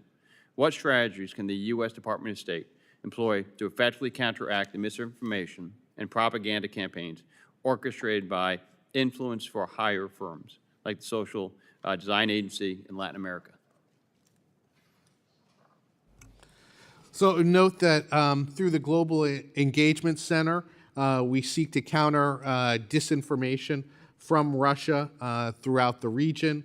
We inform partners of the sourcing. We carry out programs to educate journalists and civil society members about the true origins of the information that they receive. We point out the presence of malign entities like RT, Russia TV, Russia Today, in the region and how they seek to twist the narrative involved. We are continuing to promote training for journalists, for example, so that they can better identify the real sources of the information that's put before them. Thank you. Yield back. Thank you, Mr. King. Chair now recognizes Mr. Sherman for 5 minutes. Thank you. I'm pleased that we're having this hearing on the importance of Latin America, and that I would point out that as we work to secure America's national security and America's interests, that the proposed 11% cut in state and foreign ops budget will gut our efforts to be successful, particularly in Latin America. I want to focus on Haiti for a moment. The security and humanitarian situation in Haiti is dire.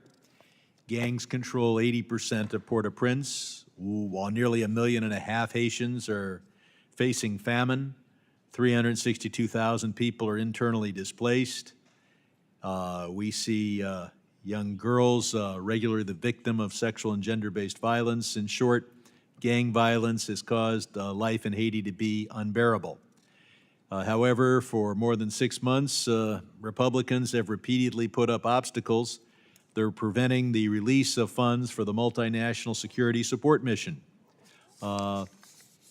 Mr. Nichols, does that hold on funding for that multinational security support system hurt our ability to stem the root causes of mass migration from Haiti? Yes, sir. It is a serious concern. And looking long-term, would the reauthorization of the Haiti Hope Help trade preferences help stabilize economic investment in Haiti? And how would that contribute to strengthening the opportunity for jobs and livelihoods? It's crucial. We've already seen apparel and textile companies close up their operations in Haiti, and they have told us specifically that the reauthorization of Hope Help would give them the certainty that they need to continue in place. In that industry, orders come in 18 months ahead of time, so 2025 is now. Obviously, the security situation and the need for that multinational security system is critical. As putting that aside, is there other steps Congress can take to bolster private sector investment in Haiti?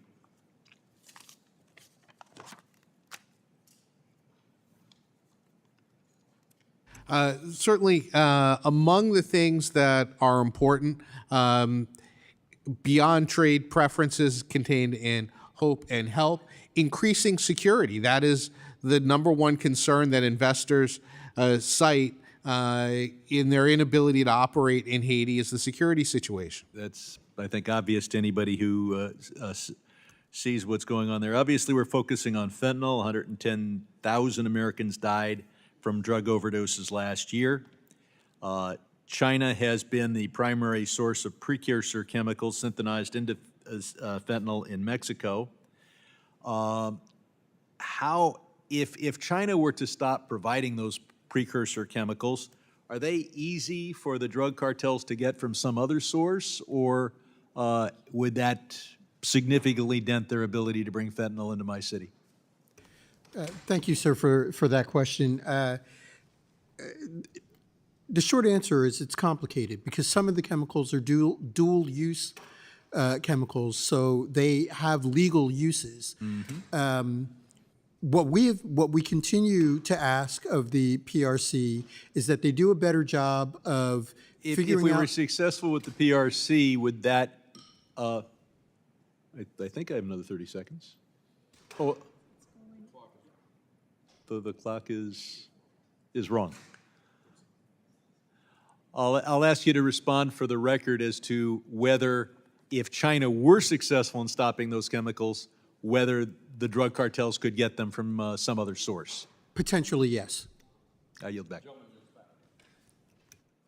Gentleman yields back. The gentleman from Guam is recognized for 5 minutes. Thank you, Mr. Chairman. And I just want to say it's a pleasure to join the committee, the prestigious committee, and it's a vital part that it plays for our nation. And I'm looking forward to working with all my members here. Now, while my district lies within the Indo-Pacific, the Western Hemisphere and the Pacific share many of the same issues. Guam's proximity to the People's Republic of China means that great power competition by aggressive nations affects us on a daily basis. So the Western Hemisphere, Latin America, and the Caribbean are no different. And additionally, larger operations like Russia, flag to convenience shipping, and the PRC's One Belt, One Road initiative means that these nations can negatively influence every region of the world. So Assistant Secretary Robinson, illegal, unregulated, and unrestricted fishing is a problem that affects population globally. And both in the Americas and the Indo-Pacific, IUU fishing is used as an irregular tool by the People's Republic of China. Yet, despite initiatives of the Maritime Safe, this program continues to proliferate across the globe. So Assistant Secretary Robinson, how is the Department of State changing its approach to counter the ongoing threat more effectively? Thank you for that question. I think you hit the nail on the head. This is a global issue that requires all of our partner nations to be involved in defending against. We're working very closely, for instance, with Panama, with Ecuador, with other countries in the Eastern Caribbean to give them the ability and the capacity to have a better awareness of their domain, territorial domain, to identify these illegal fleets, and to work with us, partner with us, to combat them and to raise these issues with the PRC. I appreciate that. I'd just like to see more U.S. ships' interest out there to deter CCP. Also, another question for you, sir. Chemicals essential to creating fentanyl or other drugs are often given to Latin America-based transnational criminal organizations, TCO, from actors within the People's Republic of China. So, Assistant Secretary Robinson, how have external state actors like PRC disrupt state operations in this field and damage the region as a whole? Well, while I would tweak that a little bit, because we don't have evidence that the PRC is, as a government, is allowing these chemicals to go to transnational criminal organizations. We do know that there are industries in the PRC that are selling these chemicals to and trafficking these chemicals to transnational criminal organizations. That is without a doubt. We are working with our partners. We're working at a global level to identify both the companies and the networks and working with them to bring them down. Okay, and if you need help from this committee, I'm more than happy to work with you to expedite this process because it's killing America, basically. Thank you, sir. Finally, just a minute here. Since taking office, President Lula da Silva has aggressively sought to deepen Brazil's ties with China. And China is Brazil's largest trading partner and invested so much money. And basically, they're going to China and asking for help with critical infrastructure, railways, energy, port, and all their projects. So CCP is basically buying them up. So what are we doing to prevent this? We have robust engagement with Brazil across a whole host of areas. The United States works with our private sector to promote trade and investment. The AmCham in Brazil members account for about 2/3 of the value of Brazilian GDP. We work with Brazilian officials to try and remove barriers to our commercial relations, and we seek to leverage the tools that we have, whether it's EXIM, DFC, USAID, Inter-American Development Bank, so that U.S. businesses will be competitive in competing for infrastructure and other major projects in Brazil. All right, thank you for that. I ran out of time. Thank you, Mr. Chairman. Gentleman yields back. The gentleman from Arizona is recognized for 5 minutes. Thank you very much, Mr. Chairman. The Western Hemisphere, it is ripe for nearshoring, moving our supply lines closer to the United States market, and this is our moment to act. If the last few years have taught us anything, it's that we need to diversify our supply chains and bring them closer to the United States market. For national security reasons, we can't rely on China to produce critical technology. For economic reasons, we should encourage businesses to continue moving to the Western Hemisphere after seeing pandemic shortages. And for common sense reasons, we should work to multiply the impact of our historic investments here at home, including the CHIPS Act and the bipartisan infrastructure law, by creating regional ecosystems. Mexico has always been Arizona's #1 trading partner. Now they are the #1 trading partner of the entire United States. And the U.S.-Mexico-Canada agreement, which has been pivotal on both sides of the border, will be up for review in 2026. We should be gearing up for this by seizing this moment to make investments, to encourage our partners in Latin America and the Caribbean to make investments and to strengthen ties with our neighbors.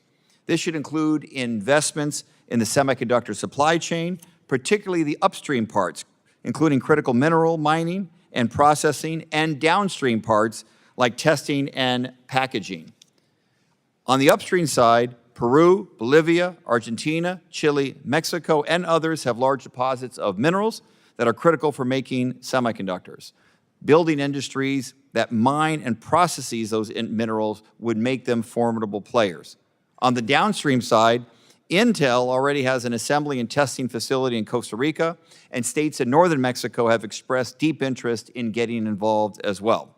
In fact, 2 schools in my district, Arizona State University and Mesa Community College, are working with the Department of Commerce to train Mexican students for the semiconductor workforce.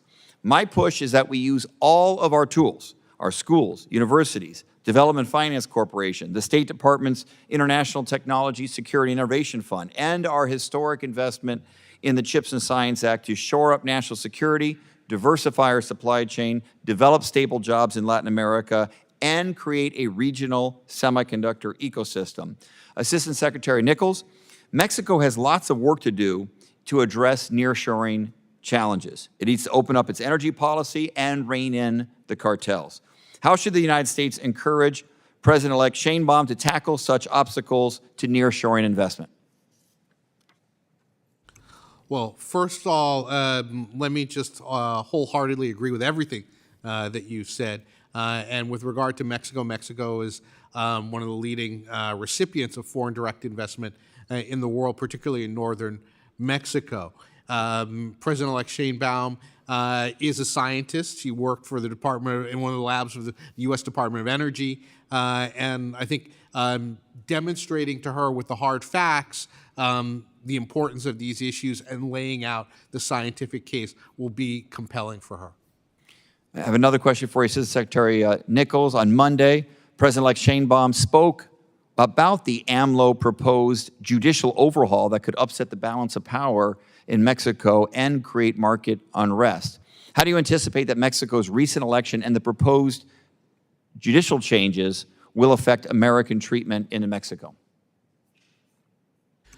Well, obviously, Mexico is a sovereign country, and they have procedures that they can use to change their legal framework. We believe that judicial transparency is vital for all investors, whether they're domestic Mexican investors or international investors, particularly those from the United States and Canada as USMCA partners.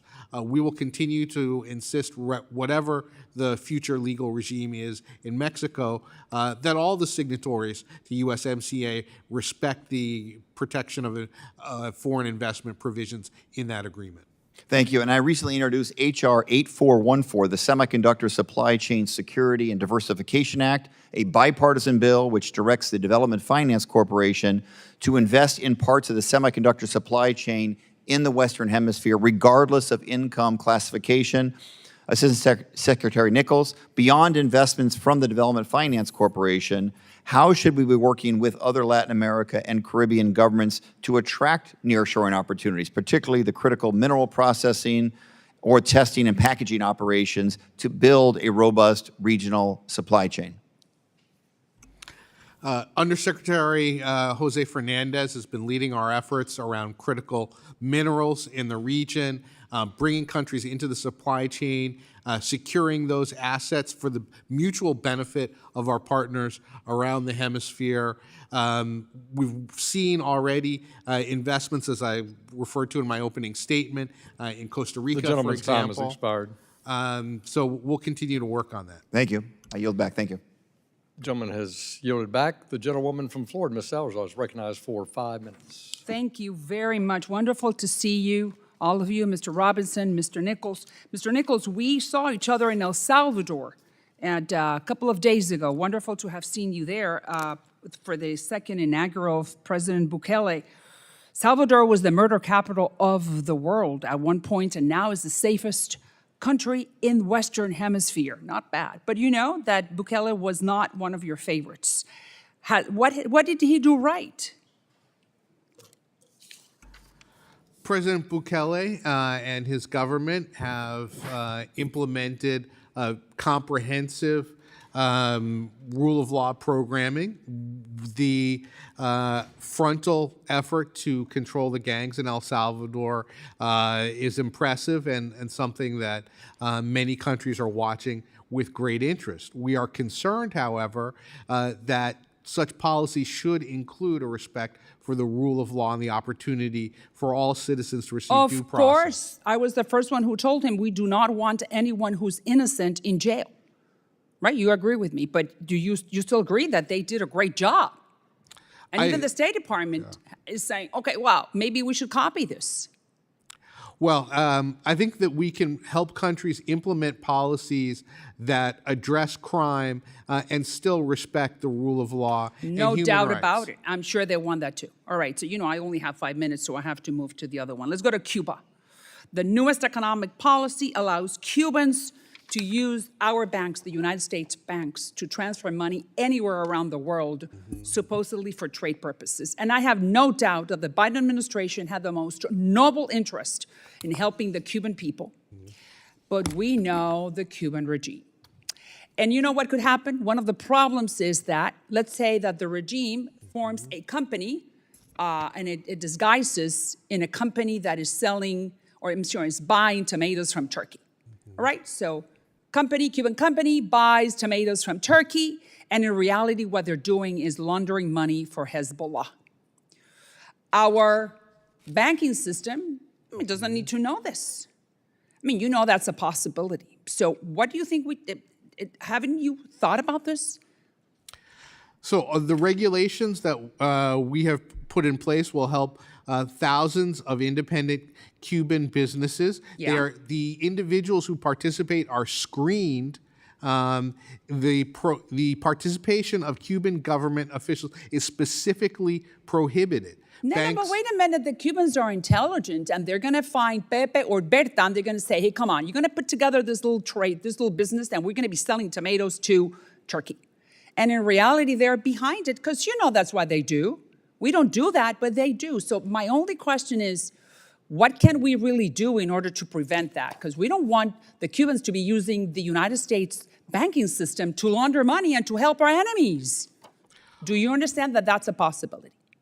Certainly that the United States financial system continues to have compliance requirements and know your customer requirements. They screen their customers very carefully, and we will work with the financial system to ensure that there are measures in place to prevent those types of things. And don't you think that maybe when it comes to the Cubans, we should implement even more layers because of their intentions? The goal is to promote private sector development in Cuba. I am sure, but that's not the goal of the regime. You know, the regime doesn't care if people eat. They're in the business of power. But hey, we'll work together on that. Now, Mr. Robinson, wonderful to talk to you. You know, my time is running out. Guatemala. Guatemala, we have a situation in Guatemala with a lady by the name of Consuelo Porras. The State Department has Porras in the crosshairs. I don't know her, I've never seen her, I've never spoken with her. She's the AG of Guatemala, right? And the president appointed her. And now she's sanctioned by the United States. And while you were ambassador, Mr. Robinson, she kicked out something called the CICIG because according to the Guatemalans, it was politicized. We may think that they're a bunch of banana republics, and some of them are, and I have called them out on it, but you know, they have the right to name whomever they want to as AG. And we don't have the right to say, oh, you're gonna name Maria, but not Rosa. So my question is, has she done anything right?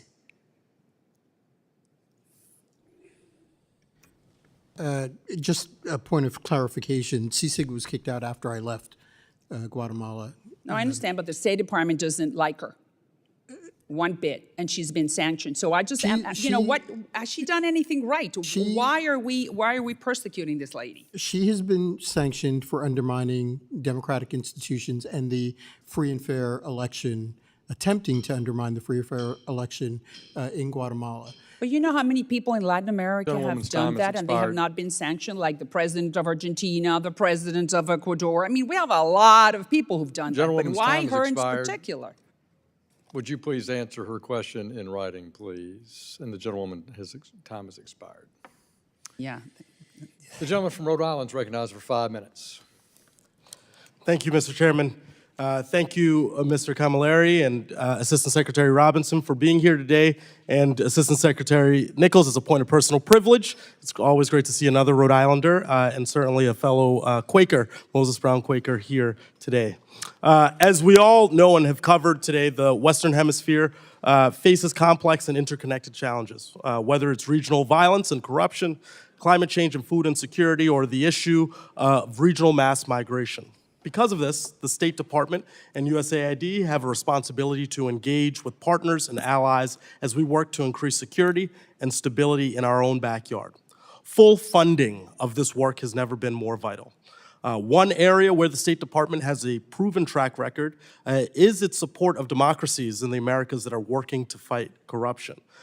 Returning to the topic of Guatemala, now President Arevalo ran on a platform of anti-corruption during the tumultuous 2023 election. Yet, despite his landslide victory, President Arevalo is now facing serious challenges to his anti-corruption policies from the Attorney General Porras. Assistant Secretary Nichols, how is the State Department supporting Guatemala's anti-corruption efforts? And specifically, how would the funding cuts proposed by Republicans affect your ability to continue the work in Guatemala to eradicate public corruption? Thank you, Mr. Amo. And as our staff said, agreed, I do have a hard stop because I have to get on a plane and give the commencement address at our alma mater in Providence, Rhode Island. But let me just briefly address your question. We are working with the government of Guatemala on comprehensive reforms that will promote private sector investment, address a lack of development in the highlands of Guatemala where most irregular migrants originate from, putting in place structures that will prevent corrupt activities within the various institutions of the state and strengthening the justice and law enforcement sectors. The resources that we receive are crucial to that effort. The largest sender of irregular migrants in Central America is Guatemala, and we have to work with them across a whole host of areas to strengthen their capabilities. Given the time constraints, I'll yield back the remainder of my time. Thank you. Gentleman yields back. Mr. Secretary, thank you for your participation. Hope your speech goes well. Hope it's memorable. And I hope you'll respond promptly to the questions the committee submits to you. Thank you, Mr. Secretary. Recognize myself for 5 minutes of questions. Mr. Nichols' questions are going to go to you now, Mr. Robinson, so get ready for that and enjoy it. And I'll answer what I can. yes, thank you. 8 men from Tajikistan with ties to ISIS were arrested over the weekend in New York, Philadelphia, and Los Angeles by personnel by ICE, in addition to reporting claims that 6 of these 8 are Russian nationals. Are you familiar with this case? I read about it either yesterday or this morning. Okay, but you are the Assistant Secretary for the Bureau of International Narcotics and Law Enforcement Affairs, right? That's correct. Yeah, okay, well, all 8 of these men crossed the border through the southern border. Their criminal background checks reportedly returned clean when they crossed into the U.S. At least 2 of the men crossed the border in the spring of 2023, and one of them used a CBP One app, which the Biden administration created to allow migrants to book appointments to claim asylum, but it's been abused to expedite mass importation of illegal aliens who come to the U.S. for economic or mischievous opportunities rather than credible fear on asylum. My Republican colleagues and I have been sounding the alarm about this for over a year. Some 300 people on the terror watch list have crossed the border. We've had 1.7 million known, quote unquote, gotaways. So Director Wray says this is one of the most serious concerns he has about the potential for really potentially terror attacks. How are the Tajiki and Russian nationals arriving in Central and South America to begin with? Do you have any information on that? It's connected, it's clearly connected also to your migration job on drug trafficking. So what are your views on that? Right. Honestly, I'd have to defer to my colleagues at the Department of Homeland Security. What steps does the State Department take to intervene before foreign adversaries like this arrive at our southern border and granted admission into the country? Well, we work very closely with our partners in the region, Mexico, Guatemala, Colombia, Ecuador, Peru. Is it fair to say that the 300 people that have been caught on the terror watch list, these are the ones caught, not the ones not caught, have flown to Mexico more than likely from a third country? Honestly, I can't answer that. So, but you can say you're working with the country of Mexico and other countries in the region to identify potential people that are in drug trafficking or have an adversarial interest in the region. So the question is, what about that? What is Mexico telling you about people who have flown into their country that are on the terror watch list? Again, or a no-fly list? Again, I would have to defer to my colleagues at the Department of Homeland Security. But what I will say is we have a very close working relationship with Mexican authorities on issues such as migration, transnational organized crime, and corruption. We continue to work very closely with them. We look forward to working closely with them with the new president. Well, I'm going to submit my questions for the record because I'm not going to be able to get the answers to my questions, and therefore I'll yield the time back. Gentleman from California is recognized. No.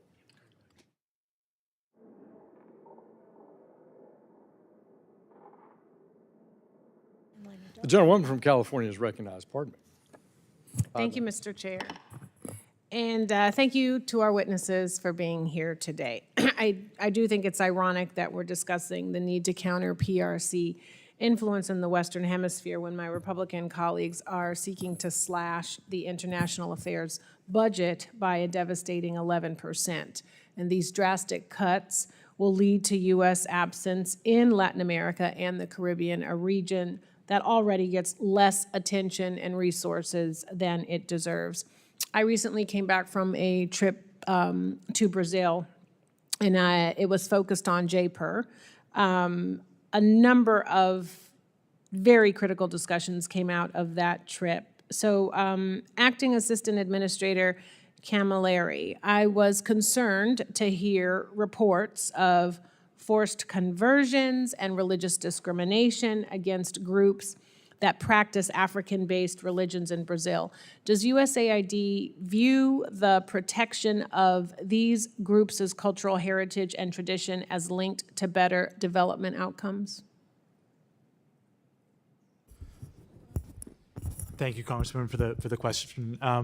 Certainly, we would. Our programming in Brazil, as you probably heard, is quite limited to the environmental area, some cooperation on health, as well as on migration management and supporting the integration efforts of the Brazilian government. So we wouldn't have programming specifically in that area, but I think we could associate ourselves with your concern.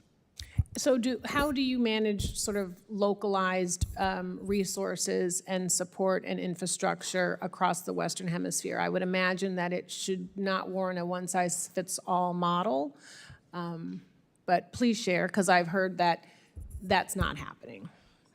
This is a priority for us globally. Administrator Power has set ambitious targets for localizing USAID's effort. As you said, it's not easy, and it can't be one size fits all.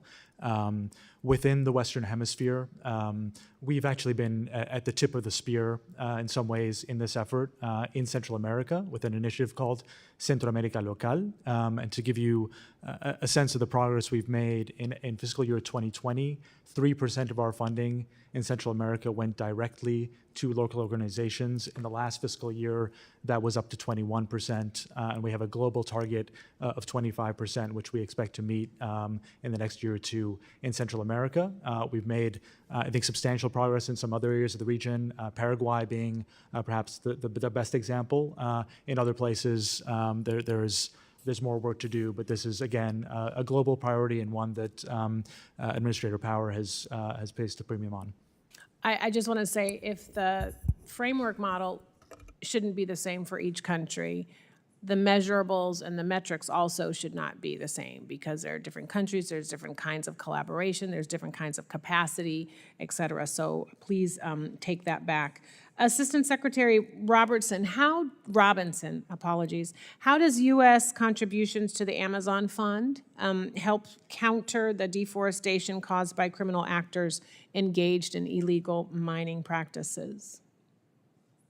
Well, I don't know the specifics of the fund, but I will say illegal mining is among our concerns in the Bureau of International Narcotics and Law Enforcement. We know that transnational organized criminals are expanding on what they are illegally moving through the hemisphere. Illegal mining is among those things. Arms, other environmental crimes are of great concern. And for instance, we are working very closely both in Ecuador and Colombia to offer capacity building and training to their police specifically on the issue of environmental crimes. And they're also smuggling out, killing habitation and smuggling out animals that are coming into this country that they shouldn't be. There was a question about Mexico, obviously a new election, so want to know how you plan to engage with this new administration, especially concerning risks around the militarization of a governing approach. Well, first of all, we've already begun engaging with the incoming administration through our embassy and through Assistant Secretary Nichols' office. We will continue to engage and raise the issues of security as we have with the previous government. Thank you. I yield back. Gentlewoman's time has expired. Now we turn to the chairwoman of the Indo-Pacific Subcommittee, Young Kim of California, for 5 minutes. Thank you, Chairman, and I want to thank the witnesses for staying late to answer all of our questions. You know, I recently came back from a CODEL to Taiwan, and in all of our engagements, there was a constant theme of the Chinese Communist Party ramping up pressure on Taiwan's bilateral partners throughout the region and throughout the world into switching their diplomatic recognition to the CCP. As you know, when President Tsai started her term 5 years ago, Taiwan had 22 partners. As President Lai is starting his new term, he's working with only 12 partners around the world in the region. So since 2017, 5 countries in Latin America have cut diplomatic ties with Taiwan and established official diplomatic relations with the CCP. So can you talk about some of those CCP pressure tactics in the region? What are you seeing? Mr. Camilleri, you want to start? Sure. I think we saw an example of this just in the last few days with some Guatemalan exports being rejected from the PRC. So clearly economic coercion is one of the forms of pressure that's being brought on countries that are committed to continuing to recognize Taiwan. I had the opportunity to accompany Secretary Blinken recently to Guatemala for a really productive bilateral conversation with President Arevalo and his team. And President Arevalo conveyed his commitment, his government's commitment to maintain the recognition of Taiwan. But I think we see very, very clearly and very transparently the kind of pressure that's being brought against such governments. We have, I think, some tools that we can bring to bear on this in terms of what are helping some of the our tools partners. that you're talking about? Pardon me? What are some of the tools? So I think just to name a couple, certainly in the procurement space where we've seen PRC very focused on major infrastructure, for example, often using corruption, often not respecting local environmental and labor standards, oftentimes with pretty shoddy results in terms of the infrastructure that's built. Bringing awareness to what that track record looks like, building international standards into procurement processes. We've done this very successfully in the Dominican Republic, for example, in the Port of Manzanillo, by working with the Army Corps of Engineers to build those international standards into procurement processes so that U.S. consortia were able to win contracts where PRC companies had been well-placed to do so. That's one of the ways in which we can build up both awareness and provide alternatives to countries that want to partner with us as the preferred partner, but we need to put those alternative options on the table for them. Our words needs to follow with our actions too. So thank you for that. I also want to ask about the CCP, which is making large-scale investments in cultural programming throughout the hemispheres. For example, there are over 40 CCP Confucius Institutes throughout Latin America. And CCP and Latin American universities are participating in joint research and exchange programs. So can you talk about USAID's work and programming to counter such soft power influence in the region? Sure. Look, I think broadly speaking, our affirmative development model is our competitive advantage in the region. We are not saddling countries with debt. We are not looking to bring in our own workers. We are genuinely partnering in a transparent, a rules-based manner, looking to move them ultimately from aid to trade. We want our partners to prosper. We don't want them to be beholden to us and saddled with predatory lending. Let me ask one question to Assistant Secretary Robinson, because we know that CCP plays a major role in the global fentanyl supply chain, and Chinese brokers intentionally sell precursor chemicals to Mexican cartels who then produce and smuggle fentanyl into the United States. So can you talk about how State Department is engaging our allies and partners in the region to ensure they take CCP drug trafficking very seriously? Absolutely. Thank you for the question. And also maybe you can talk about the so-called fentanyl working group that U.S. and China established late last year in November. Absolutely. I will be very quick. I've had 4 opportunities to speak directly with my PRC counterparts, twice in Beijing, once in Vienna. The Global Coalition Against Synthetic Drugs is our broader effort to engage with countries around the world on this issue. Over 150 countries, over 15 international organizations involved. Gentlewoman's time has expired. Please, if you'd like to finish your answer in writing, that would be helpful to the gentlewoman from California. Ms. Titus of Nevada is recognized for 5 minutes. Thank you, Mr. Chairman. Since you're talking about the influence of China and our competition with China, I would ask you that Doesn't our policy, if it follows President Trump's maximum pressure, like in Cuba, drive some of these countries into the arms of China as opposed to our wanting to do more foreign aid or more investment or a more cooperative approach work better to compete with China than to just cut things off and push them in that direction? Well, I'm not a China expert, but we do deal with China a lot, compete with China a lot around the world. I would say our competitive advantage, as mentioned by my colleague Michael, is that what we do around the world with our partners is transparent and above board and doesn't involve predatory lending practices. And so as we deal with our partners around the world and expose them to what we're offering and how we're offering it by partnering with them as opposed to China, we think that we have a better product to sell.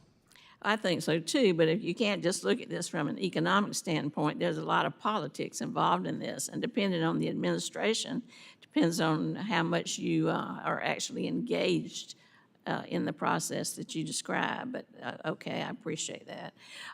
Earlier in the hearing, my Republican colleague from Florida once again got on his rant and attacking the LGBTQ community. This is nothing new. The Republicans have been trying to marginalize this community for every turn this Congress, yet we're the beacon for human rights here in the United States, and we ought to push for that. Our foreign policy should reflect that, should reflect respect for other communities, protect human rights around the world. Mr. Camilleri, would you address why you think it might be a better way to do policy to include all these communities? There was a little chance to discuss it earlier, but I don't think it came out very strongly.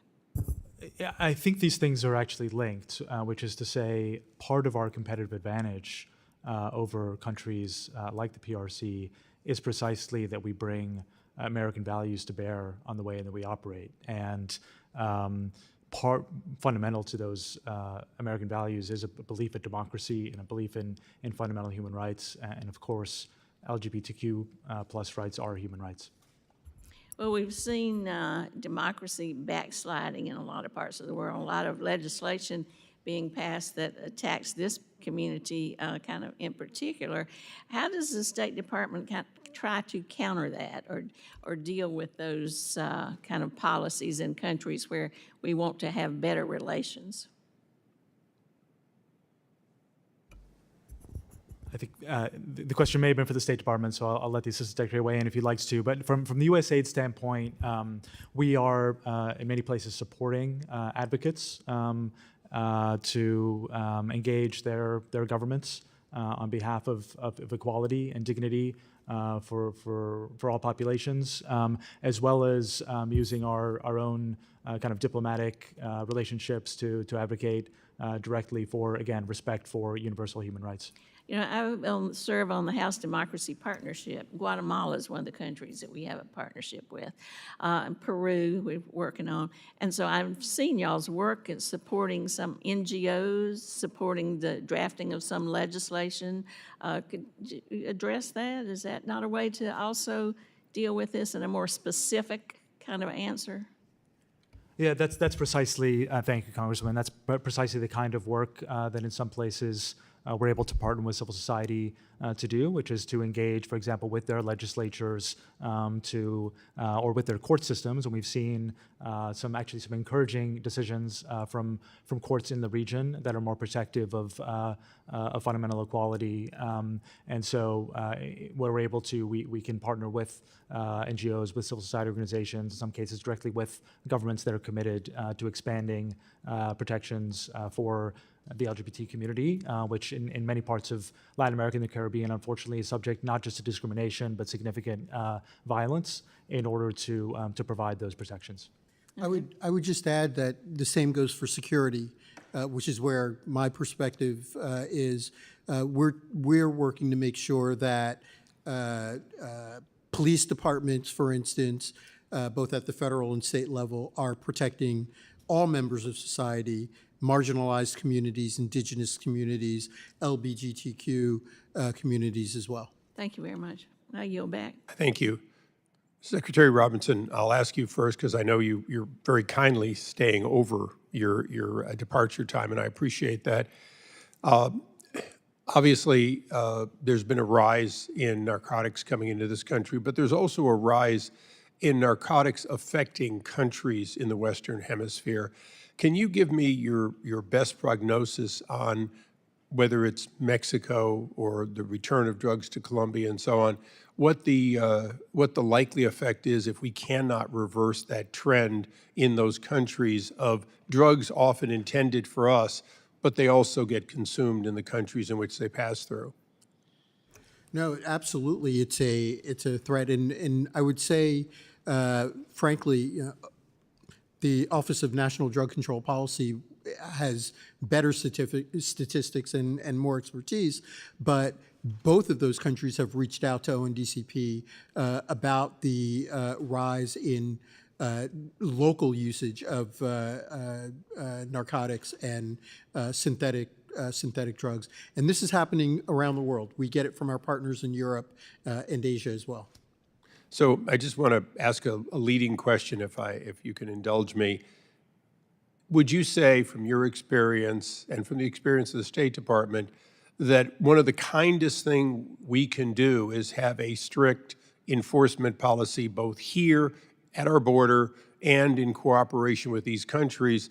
Because if we don't, we're not just causing drugs to come into the United States, but we are in fact affecting this very stability of these countries, most of them to our south. Well, number one, I think it's incumbent upon every country to secure their borders.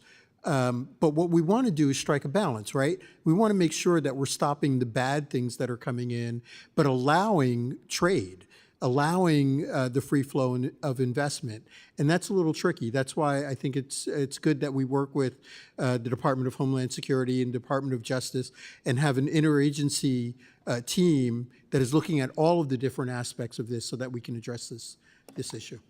Well, I'll just share with you, I have the busiest land border in the world there in San Diego. And if it were not for the incredible amount of drugs coming over that land port, if it were not for all the procedures and the delays that are caused by that, even with the most effective and efficient modern technology, some of which are sniffing dogs, but we would in fact be able to run that port with a third or half as many actual lanes. There's no question at all that drugs and to a certain extent human smuggling make a huge difference in our effectiveness. Thank you, and I may have more questions for the record, but I wanted to thank you for remaining. Administrator, I want to ask you sort of, you've been on the job, I know you're acting, but you've been on the job and in the area long enough to see the effects of a number of administrations in years of USAID. Under the Trump administration, there was an attempt to dramatically consolidate some portions of our foreign aid and investment. Some was consolidated, some wasn't. I happened to be during that time at TDA, so it was one of the small agencies that wasn't. From your perspective, are you better off with a multitude of small agencies and agencies that sometimes even compete, sometimes coordinate, and that would include, of course, the Ex-Im Bank and others, Millennium Challenge, or in fact, should this committee continue to look at a direction toward competing against China and other, quote, aid producers that aren't always aid deliverers, to have a more, if you will, coordinated attempt? And I know that's a broad question, but it's one that I think we need to look at, that we created the Millennium Challenge, we've created each of those agencies. This committee was responsible for making TDA an independent agency back in the 90s. We did it all for good reason, but is that still clearly an impediment when you have to run to Commerce and run to a lot of places to try to put together your programs? Thank you, Congressman. It's a big question, maybe slightly above my pay grade, but I appreciate But you don't the- have to comment on the DOD part of it. I'll leave that part alone at least. All right. You'll keep me out of trouble. I think what I'd say is you use the word coordination, and that ultimately is critical because what you've provided us is across the interagency with a broad set of tools. And maybe the most recent one being a pretty powerful one in the DFC. We have seen that when we bring that full toolkit to bear, we can be very effective. Ecuador has come up here today as a place that's facing some really significant challenges, that has both the prior government and this one a strong interest in partnering with us to meet those challenges. DFC has actually responded in a big way in Ecuador. I think it's per capita the biggest market now for the Development Finance Corporation. So that, in combination with what USAID doing, what INL is doing, I think is a good example of when we bring those various tools to bear on a specific challenge and opportunity in terms of that bilateral relationship, how we can be effective. But I think to your point that the challenge for us in the administration is making sure that we are coordinating among those various tools. So I'm going to close with just one question for you. Not to say that we need to create yet another hat somewhere in some agency or above an agency, but should there be a single point of contact reporting, if you will, to the president for coordinating, for competing, because some of your activities, obviously you're not in the State Department even though you partner with them, you're not in Treasury even though you partner with them, you're not in Commerce even though, and the list goes on. Is in fact that question of who above your pay grade could ensure that cooperation doesn't just occur sometimes, but occurs all the time? I think I would say, and the Assistant Secretary may have reflections on this as well based on his tenure, we see each other a lot. I know you try. I'm not for a moment doubting the effort. I just was asking the question, and maybe for the Assistant Secretary that would be a good question. Can we do it better? Well, I would absolutely agree with you that we should always be asking the question, can we do it better? It's, again, tricky, right? Because all of our authorities are different and the way we get money is different. That's why the coordinating... Even the color of how you can spend it is different. Exactly. And so that's why the coordinating responsibility of the NSC is so important, making sure that we all get together to hash these things out. As Michael said, we spend a lot of time together anyway, but could we do it better and more effectively? Absolutely. Okay, well, in closing, if you wouldn't mind opining with further thoughts, either without questions, or I'll be happy to add additional questions, but it is an area where I think for the long-term good of this committee, we need to look and say, can we provide ability for you to do it better, which might include changing, if you will, the color of money, the authorities, coordination, and so on. I'm not on the Armed Services Committee, but I hear from them often their strengths and weaknesses because they can spend money differently than you. And with that, I want to thank all of the witnesses for their valuable testimony. Members will have their questions submitted. We would ask that you be willing within, if you receive them within 5 legislative days, to respond promptly. The committee, pursuant to the committee rules, all members will have 5 days to submit statements, questions, and extraneous material for the record, subject to the length limitations, and without objection, that is ordered, and we stand adjourned.